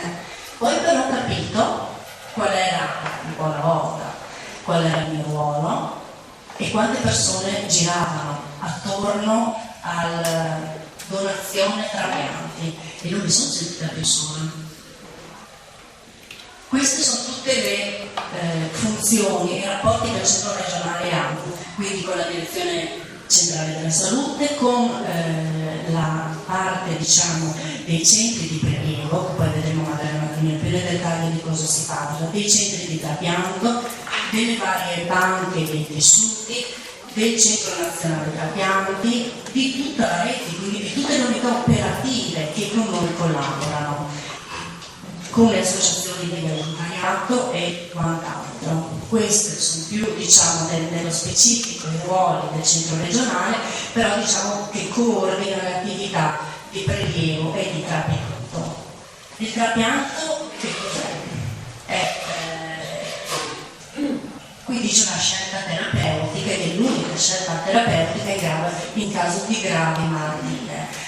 È vero, ci sono tantissimi device che possono aiutare il cittadino, la persona malata a sopravvivere, però per il momento il fatto del trapianto, quindi della sostituzione di un organo a un altro, per alcune persone è l'unica scelta di vita. Purtroppo perché appunto avvenga il trapianto deve esserci un prelievo, che può essere appunto di organi che sono cellule a seconda della necessità. Su cosa vorrei puntare oggi io la mia attenzione? Sulla cura del dono e sulla sicurezza. La cultura del dono, questo noi lavoriamo molto con le scuole medie superiori di tutto il Friuli e c'è anche una campagna di sistema nazionale che si chiama TVD, Ti voglio donare, e da un'intervista fatta a diversi ragazzi cosa è uscita? Che il dono è più di un regalo, arriva quando meno te lo aspetti, è un'azione che giunge al momento giusto ed è un gesto che cambia volto alla giornata o forse la vita intera. Questa è una pubblicità che viene fatta in Spagna, in cui c'è la foto di una bambina trapiantata che dice appunto che agli occhi di sua madre il sorriso di suo padre è un organo trapiantato. Cosa si è fatto nel 2011 come centro regionale trapianti? Sensibilizzazione scolastica con questo appunto progetto Ti voglio donare, in cui diciamo logicamente prima noi siamo in 4 al centro regionale trapianti, quindi la rete del centro regionale trapianti con i suoi operatori è molto diffusa in tutto il territorio. Infatti diciamo molti medici e molti infermieri sono andati l'anno scorso in 75 classi medie superiori. Divulgazione alla popolazione, di questo non abbiamo tenuto record perché tante volte nemmeno diciamo lo sappiamo, ce la portiamo magari con il collega di Gorizia e ci dice ieri sera mi hanno indicato al comune piuttosto che nell'associazione di volontariato e quindi per questo non abbiamo diciamo dei dati. E poi abbiamo fatto dei corsi di formazione professionale a vari livelli, 22 corsi di tutta la regione. Perché la cultura del dono? Perché ci sono tantissime persone, come vi dicevo, in lista di attesa. Per il rene ci sono 6.500 persone in lista di attesa, devono aspettare una media di 2 anni, quasi 3, in regione per fortuna la media è circa di 1 anno. È vero, c'è la dialisi come sostituzione, però diciamo che la dialisi, lo sapete meglio di me, che per 3 volte, 2 volte alla settimana ti relega ad una macchina, quindi è un po' difficoltosa diciamo, la vita, senza pensare adesso alle vacanze che si avvicinano. Del trapianto di fegato ci sono 900 persone e di cuore 718, queste invece sono le liste di attesa degli altri organi. In Italia nel 2011 c'erano quindi 8.700 persone in lista di attesa e sono stati effettuati 2.940 trapianti. La seconda parte è quella della sicurezza, la sicurezza che deve essere garantita in tutte le fasi, nella fase del prelievo, nella fase del trapianto. Nella fase del prelievo perché io devo ringrazierò sempre per il gesto che una persona fa, la donazione di midollo, la donazione di sangue, la donazione di un rene a un familiare. Il problema però qual è? Che devo garantire che questo dono sia un dono in tutti i sensi, che sia un dono buono, non solamente nell'animo di chi ha fatto il gesto, ma che quel sangue, quell'organo, quel midollo siano sani soprattutto. E anche nella fase appunto del trapianto. Cosa si può trapiantare, cosa si può prelevare e trapiantare, come vi dicevo prima, sono gli organi, i tessuti e le cellule. Da che tipo di donatore? Il donatore può essere un donatore vivente. Io domani mi opero speriamo non proprio domani, di testa del femore. La mia testa del femore può essere donata, a me non serve più perché mi metteranno una in titanio, un materiale stratosferico che starà bene per 100 anni, però quella mia testa di femore che non mi serve più può essere, passatemi il termine, riciclato e utilizzato come un altro materiale che può essere utile a qualcun altro. Donatore a cuore battente sono i donatori di cui voi leggete sui giornali, in cui ci deve essere come primo specifico del percorso la morte cerebrale, che poi identifica una persona come donatore di organi. Oppure donatore da cadavere, che è l'ultimo atto, diciamo, di generosità di una persona, che ad esempio può avvenire come la donazione di cornea. Proprio ieri mi è capitato un incidente abbastanza toccante in cui nell'hospice di La Pisana hanno fatto la loro prima donazione di cornea, quindi diciamo io li ho aiutati dal punto di vista organizzativo, e il vissuto della caposala mi ha toccato molto, perché mi ha detto, sai, era una giovane donna del 64 che quando ha capito che eravamo arrivati quasi alla fine, perché purtroppo aveva una patologia neoplastica, ha detto ho visto le locandine quando sono entrata in ospite, quando arriverà il mio turno mi piacerebbe fare un ultimo gesto, e questa è una cosa che comunque, pur essendo relegata tante volte dietro una scrivania, mi ha comunque lasciato un bel segno. Questa, diciamo, per ritornare a noi, è tutta la rete dei trapianti e della donazione, che va appunto dal centro nazionale. Poi l'Italia, simbolicamente divisa in tre parti, non proprio centro, nord e sud, solamente diciamo a livello gestionale, come centri interregionali. Poi ogni regione ha un proprio coordinamento regionale. Vediamo. Ecco, questo diciamo è tutto nel dettaglio, diciamo tutte le unità operative e tutti gli organi di governo che appunto abbiamo in Italia. Questa è la nostra regione. Perché divisa in tre zone? Non per i discorsi fatti all'inizio, ma perché ci sono tre referenti di area. Tre referenti di area che appunto collaborano con le rianimazioni piuttosto che i centri di trapianto e danno delle direttive, divulgano le linee guida, fanno sì che i percorsi avvengano nella massima sicurezza e anche nel minor tempo possibile. Queste sono invece tutte le attività di trapianto che si svolgono nella nostra regione. Le strutture, come vi dicevo prima, sono molteplici, ci sono circa 150 persone in regione che si occupano del procurement e del trapianto, e questo è tutto il processo. Cosa fa l'infermiera? L'infermiera è, diciamo, il collegamento tra i professionisti. Parte dalla società, perché comunque vi dicevo tutta la parte divulgativa, noi partiamo dalla società per riuscire a far capire questo dono e la sua importanza.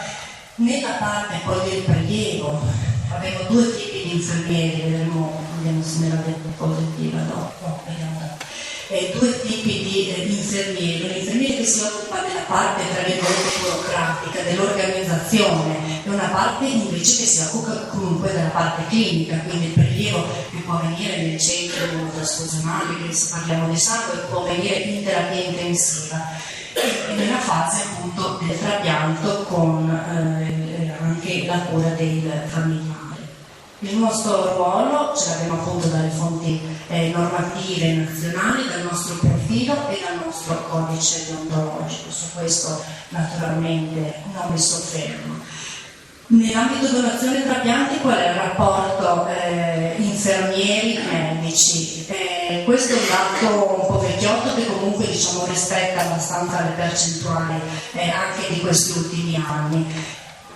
Vi dicevo, è un ruolo molto comunicativo, relazionale, quello dell'infermiere nell'ambito della donazione e trapianti. Ogni volta che io vado al corso di formazione non mi chiedono ma come si fa l'atto chirurgico, ma come faccio io a compilare tutti i moduli e inviare la banca di tessuti, no, mi chiedono cosa devo dire ai familiari, cosa devo dire al paziente. Si basa tantissimo sulla fase relazionale e credo che sia per questo che in Italia ci siano più infermieri che si occupano di questa parte appunto di donazione e trapianti rispetto alla componente medica. Questi appunto sono tutti gli infermieri che vi dicevo si può riassumere un infermiere di coordinamento, coordinatore di processi e di attività, un infermiere clinico che invece segue direttamente il paziente e i suoi familiari. Che competenze dobbiamo avere? Competenze tecniche, perché io devo sapere molto bene tutto quello che è l'iter per far sì che avvenga in maniera corretta un accertamento, ad esempio di morte encefalica, tutta la parte organizzativa, io devo sapere a che ora l'equipe va in sala operatoria, a che ora poi l'equipe riparte e tutti i rapporti con i centri interregionali. La parte relazionale, io devo cercare di fare da tre riunioni tra varie equipe, tante volte in sala operatoria abbiamo 6-7 equipe diverse, una viene da Bologna, una non sa dove è Udine. La scorsa settimana una gentilissima collega di Torino mi ha chiesto scusi, io devo venire a Gorizia, ma quando ci impiego? Vabbè, ho detto, allora voglio dire, si telefona al centro regionale per dire quanto ci impiego da Torino a Gorizia, ho detto vabbè, comunque dobbiamo essere riuscire a gestire varie relazioni, varie comunicazioni molto difficili. Vi lascio con questo scritto che ha fatto una collega che lavora in un centro di coordinamento come me e dice: qualsiasi operatore di fronte ad un prelievo di organi si dovrà confrontare con le proprie conoscenze e le proprie capacità tecniche acquisite, ma la sfida più grande sarà quella interiore dell'anima, attraverso la quale assumere la consapevolezza di aver partecipato ad un gesto di grande generosità, la vita per la vita. Grazie.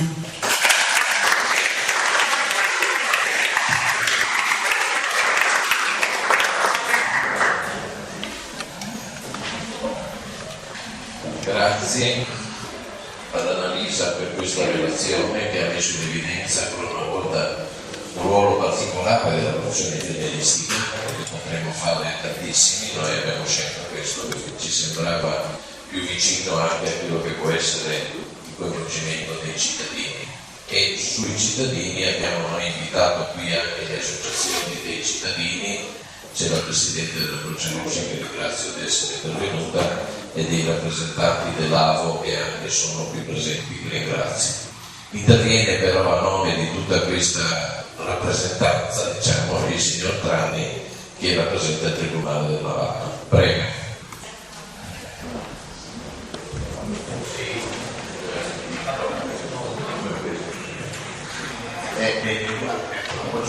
Ho dovuto fare anche degli appunti.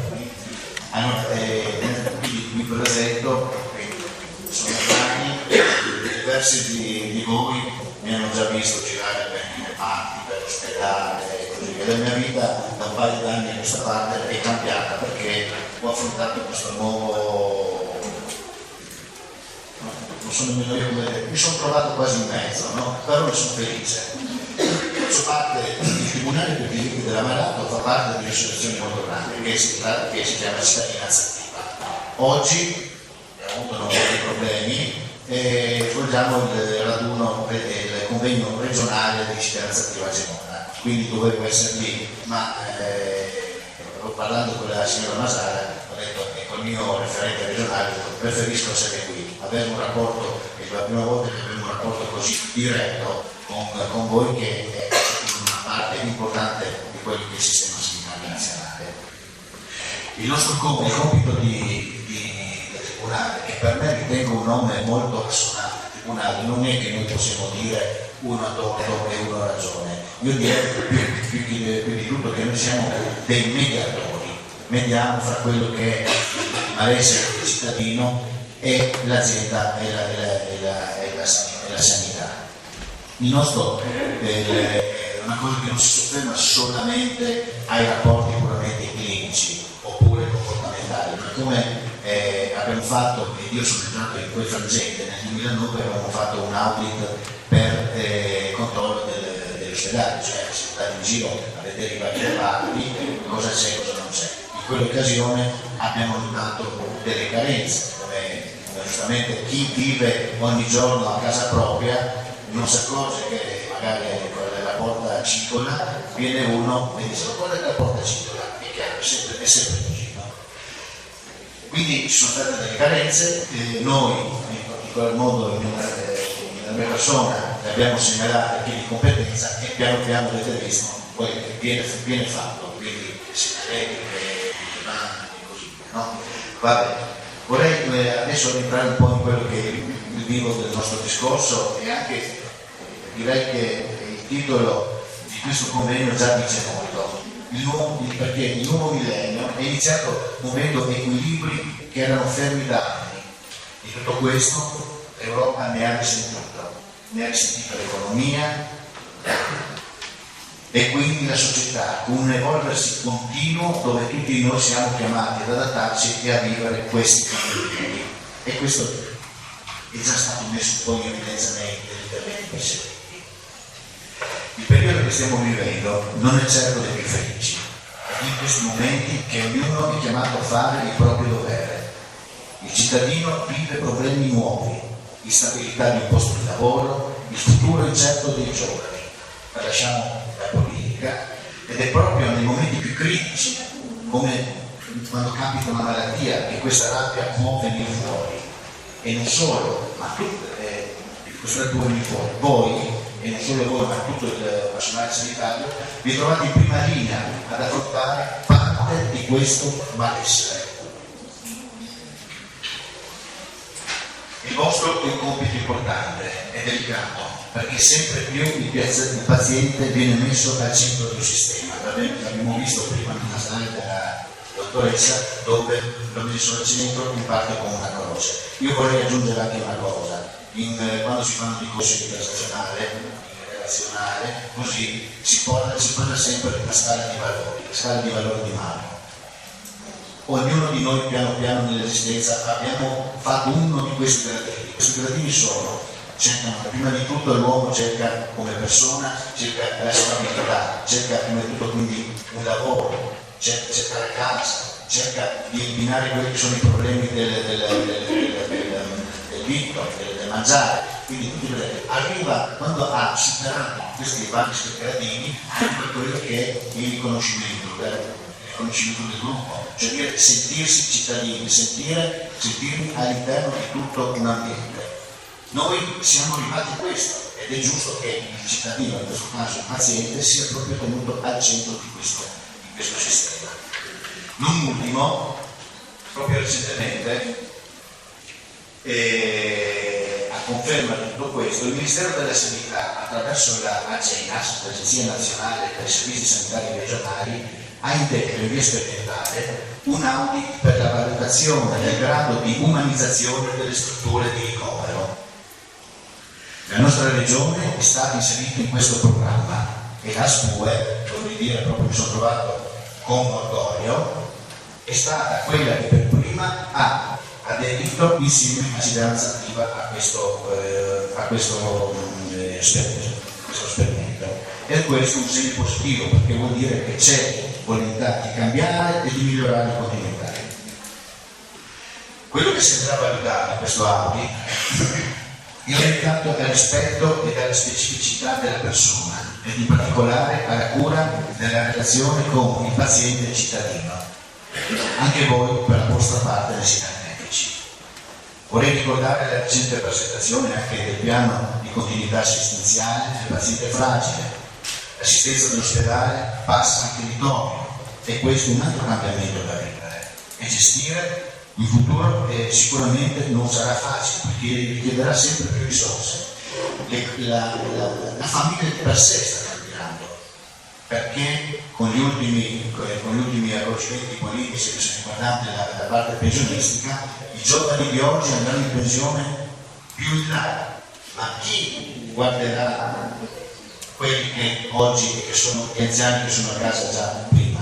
Quindi ci servirà dei servizi ulteriori sul territorio e questo è un quadro che nel futuro si dovrà pensarsi, bisognerà risolverlo. Non esistono più le famiglie patriarcali dove il vecchio veniva accudito dal più giovane, dove la gente stava nella casa. Oggi c'è una necessità quasi comune di un lavoro dove la famiglia lavora marito e moglie, i figli hanno poi altri problemi. Quindi è un problema che si dovrà affrontare.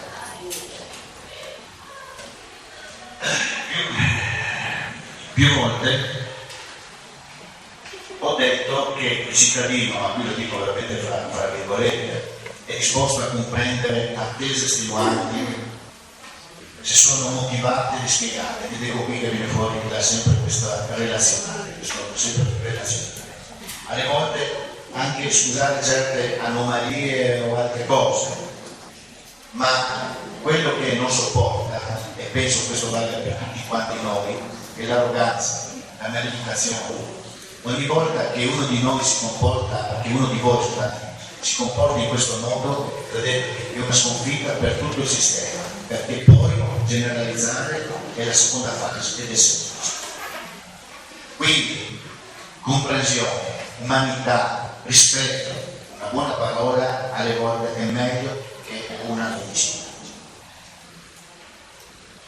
Alle volte il cittadino è lui per primo a porsi in modo irrispettoso e maleducato, ma lui ha un problema, ha una nuova situazione che deve gestire e che lo allarma e ha malato. Siete voi, è la vostra professionalità, non medica, ma di relazione per portarlo alla ragione. Alle volte si sa che è più facile l'intervento, ma qui appare l'infermiere vero, quello che ha scelto quella professione come una vocazione e non un mestiere. E io penso che se ne parlava prima, ho letto ed è la prima volta che leggevo il vostro giuramento. Vedete, comprende tutto, è fantastico. Una persona a rispettare quelle cose e risolto tutti quanti i problemi. Il nostro, vorrei precisare, è un sistema sanitario pubblico, quindi gli assistiti sono tutti cittadini e come tali devono essere trattati con uguale modo ed attenzione. Alle volte proprio quelli più fragili sono quelli che più ne hanno bisogno. In particolar modo il mio pensiero va ai bambini e agli anziani. Gli uni perché sono il futuro, gli altri sono la storia.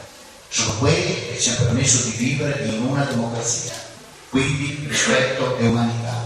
Poi ci sono quelli che si possono permettere, l'abbiamo visto prima, il servizio sanitario privato e quindi il rapporto con l'ammalato cambia.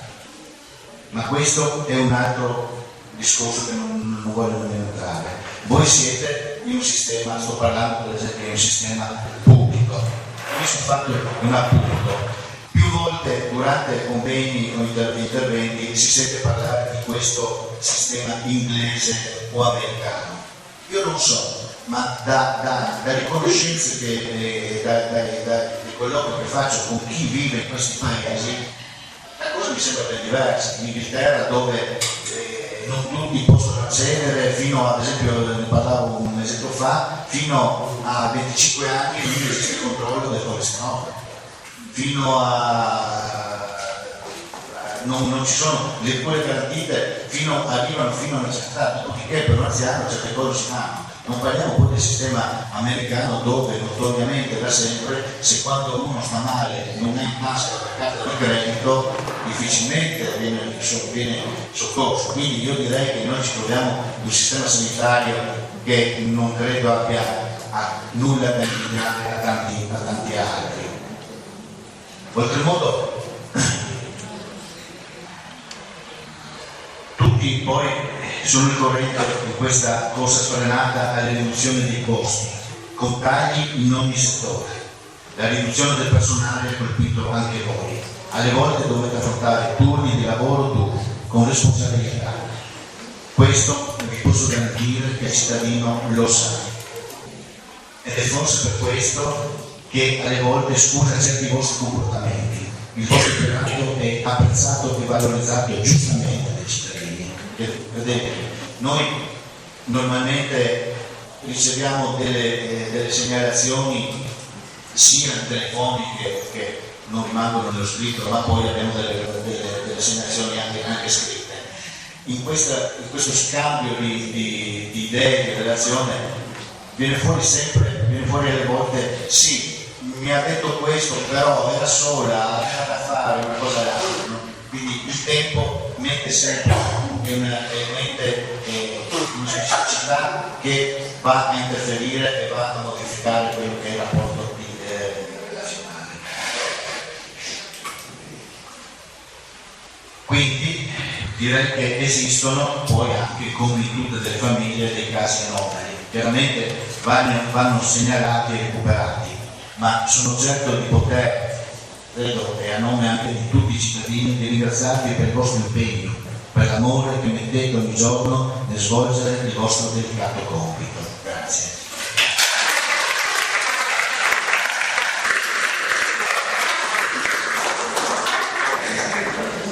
Bene, grazie al rappresentante dei cittadini per questo suo intervento.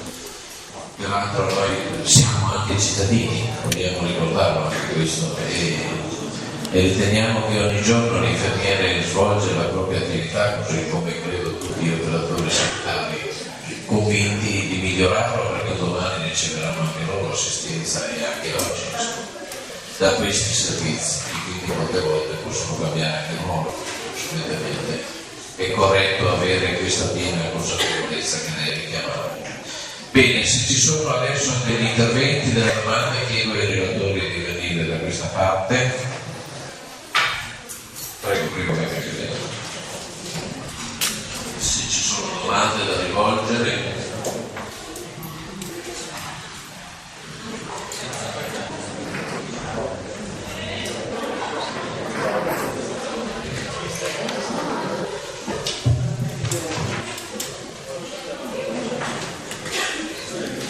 Nel frattempo dico che questo corso è stato accreditato con il sistema di accreditamento regionale per 3 crediti, quindi bisognerà compilare tutta la casistica che avete della cartellina e consegnarla alla fine, prima della firma dell'uscita dall'evento.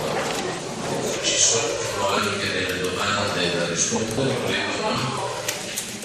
Dove poi la Gloria vi darà una mano non per compilarle, ma per fare una somma.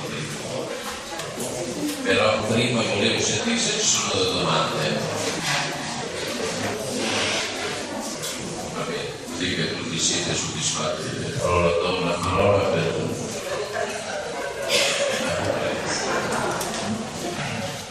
Quali sono le denunce, chiamiamole così, da parte delle persone? Qual è la cosa che più dà fastidio al cittadino, di cui si è lamentato? Principalmente, ho capito bene, l'aspetto comunicativo relazionale, quello è... Sì, il rapporto comunicazionale è il primo. Devo dire anche un'altra cosa, ma qui entriamo anche nella parte tecnica. Voi purtroppo non siete, una cosa tipica che viviamo è questa, non siete ben visibili, non come persona, ma come nome. Il vostro etichetta sulla meschino qui, no? Allora, normalmente la segnalazione viene fatta così, sì, ma questo io lo dico sia nel bene e nel male, non voglio qui entrare in certi discorsi, però è una realtà questa. Dicono sì, quell'infermiera di quel giorno, di quel turno, alta, morra, bionda, con le trecce, con la riga pur quell'infermiera mi ha fatto questo, mi ha fatto quest'altro. Anche questa è una penso se ne aveva già parlato nel passato, è poco da dire, ma il rapporto è sempre quello relazionale, no? Perché come ho spiegato qua, se uno sta proprio sì, però bisogna sempre mettersi di fronte a una persona che non tutti sono nelle condizioni. Io ho parlato di due categorie, bambini, ragazzi e anziani, e questi alle volte, credetemi, non chiedono, stanno delle ore a proprio soccorso e non chiedono un bicchiere d'acqua. Se non c'è una persona che è vicina, che lo va a prendere fuori, non gli viene portare. Questo quindi bisogna sempre mettersi di fronte al porsi di fronte all'altro. Quello che mi sta di fronte, dell'anziano che mi trovo di fronte, io devo vedere il mio nonno, devo vedere la mia persona, un'altra persona, quindi devo calare in quella situazione. Questa è una cosa, penso, vincente. Il rapporto relazionale, per cui si è visto in tutte le cose, è la figura del domani, è sempre stata. Perché uno quando sta male, oddio, per voi è facile, perché vivete nella mezza salute, quindi sapete che se ne male una parte di quello. Ma calcolate, vedete nel cittadino normale, no? E quello lì quando ha male, oddio, cosa? Per lui, fra l'altro, il suo male è più importante di quello che gli sta vicino. Anche questo, ecco che il relazionale, ma non solo vostro, di tutti, perché la parola giusta è buona, può essere detta da qualsiasi, dal medico all'ultimo inserviente. Questo è importantissimo e dicente. Più volte se ne è parlato. Io so che ci sono dei corsi, che ci sono degli addestramenti, e nel passato io vengo da una realtà industriale, e di questi corsi ne ho fatti parecchi. Però la mia domanda è questa. Bisogna che ci sia una volontà nella persona di cambiamento, di porsi veramente in maniera diversa verso il prossimo, ma perché lo sentiamo anche noi. Io penso che quando mi ferma qualcuno, uno del pubblico ufficiale che vi chiede dei documenti, vorremmo che ci siano delle risposte, ci rivolgono in maniera adeguata ed educata. Quindi ecco anche lì. È tutto nasce da questo. Dopodiché la parte di per sé pratica del fare questo, del fare quell'altro, voi siete capaci, perché altrimenti non occupereste quella posizione. Quello che è il grosso è il come dire. Se uno sta 5 ore al proprio soccorso e ogni tanto viene fuori a chiedere, Dio santo, chiedete che sta 5 ore al proprio soccorso, non sa cos'è, no? Allora ecco che dire, signora, davanti, aspetti là, o altro che fa. Questa è una, viceversa se uno risponde, guardi signore, stiamo un attimino, stiamo vedendo per lei, si vedrà che facciamo questo, quest'altro, cambia completamente, cambiate la vita di una persona, l'attesa di una persona, uno stato psicologico, e non è poco. E non vorrei.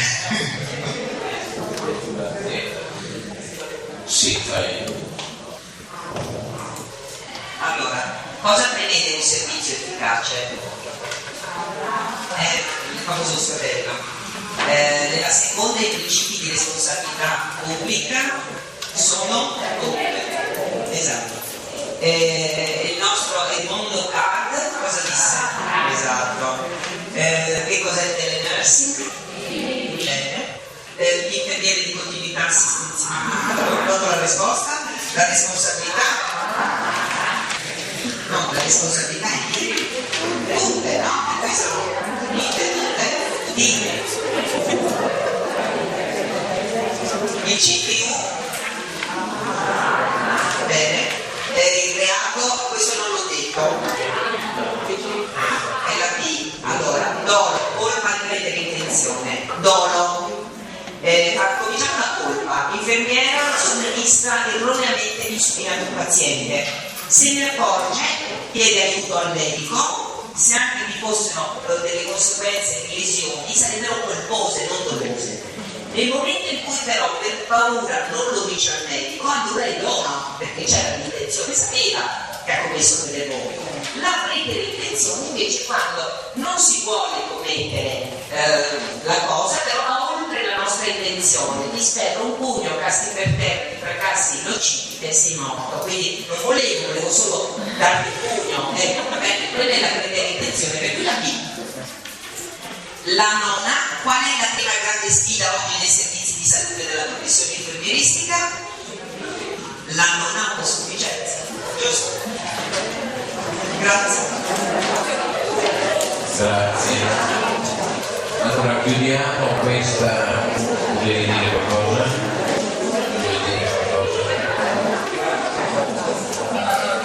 Scusate, volevo solo lasciarci perché una cosa che direi che questo 12 maggio è un po' particolare, perché devo dire che questa è stata una delle prime volte quando io ho detto che stiamo tentando di aprirci alla cittadinanza.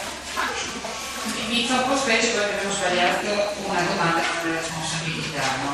Quindi riflettiamo su questo. Noi siamo cittadini, dobbiamo dare dei servizi ai cittadini e abbiamo una grossa responsabilità in questo, ma anche per i nostri figli, i nostri nipoti e tutta la generazione che viene dopo di noi, non solo i nostri anziani, ma per tutte le persone che poi noi siamo e che porteremo avanti nel nostro percorso.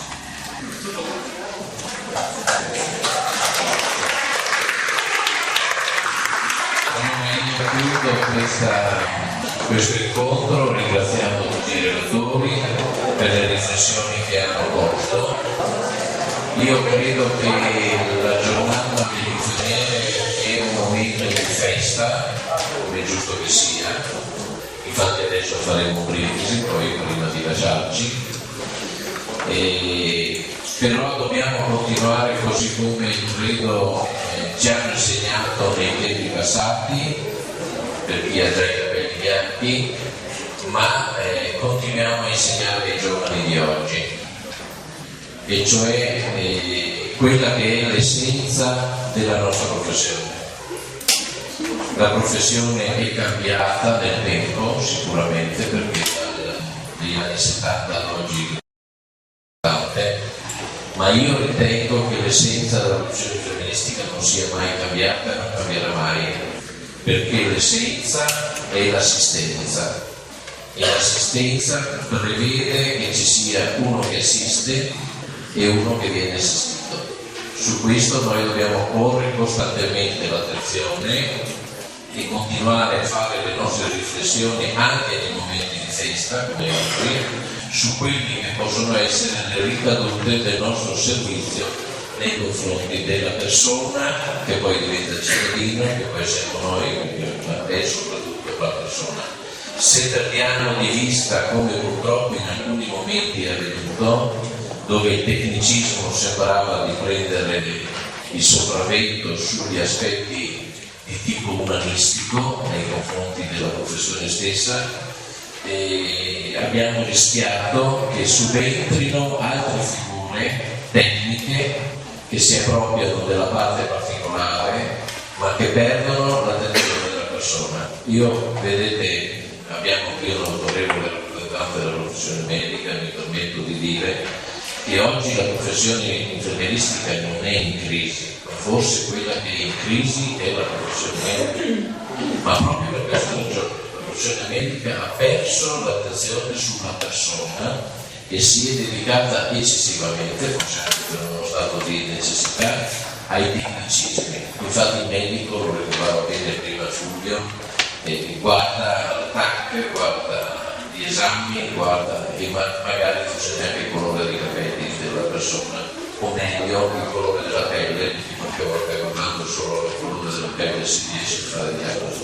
Attenzione a non perdere questa peculiarità, perché noi ce l'abbiamo per altri motivi, e l'attenzione nei confronti della persona, che è appunto quella di assistere, ma se perdiamo questa attenzione perdiamo l'essenza del nostro lavoro e quindi rischiamo poi di essere colonizzati da altre persone, da altre figure che sono già una minaccia, ma che devono essere non visti come minaccia, mi riferisco agli host, tanto per essere molto chiari, ma devono essere visti un supporto per meglio ottenere noi i nostri obiettivi di assistenza alla persona. Attenzione a delegare alcune funzioni, perché so che qualche volta è più facile occuparsi di certe cose rispetto ad altre, perché forse l'aspetto più difficile è proprio il rapporto con la persona. Quindi se noi continuiamo, come avviene purtroppo, oggi c'è questo allarme nell'ambito della professione, questa delega gratuita a personale che non è formato adeguatamente ma soprattutto non è il detentore della professione infermieristica, rischiamo di perdere la nostra peculiarità. Noi dobbiamo invece continuare ad avere presente la responsabilità sull'assistere.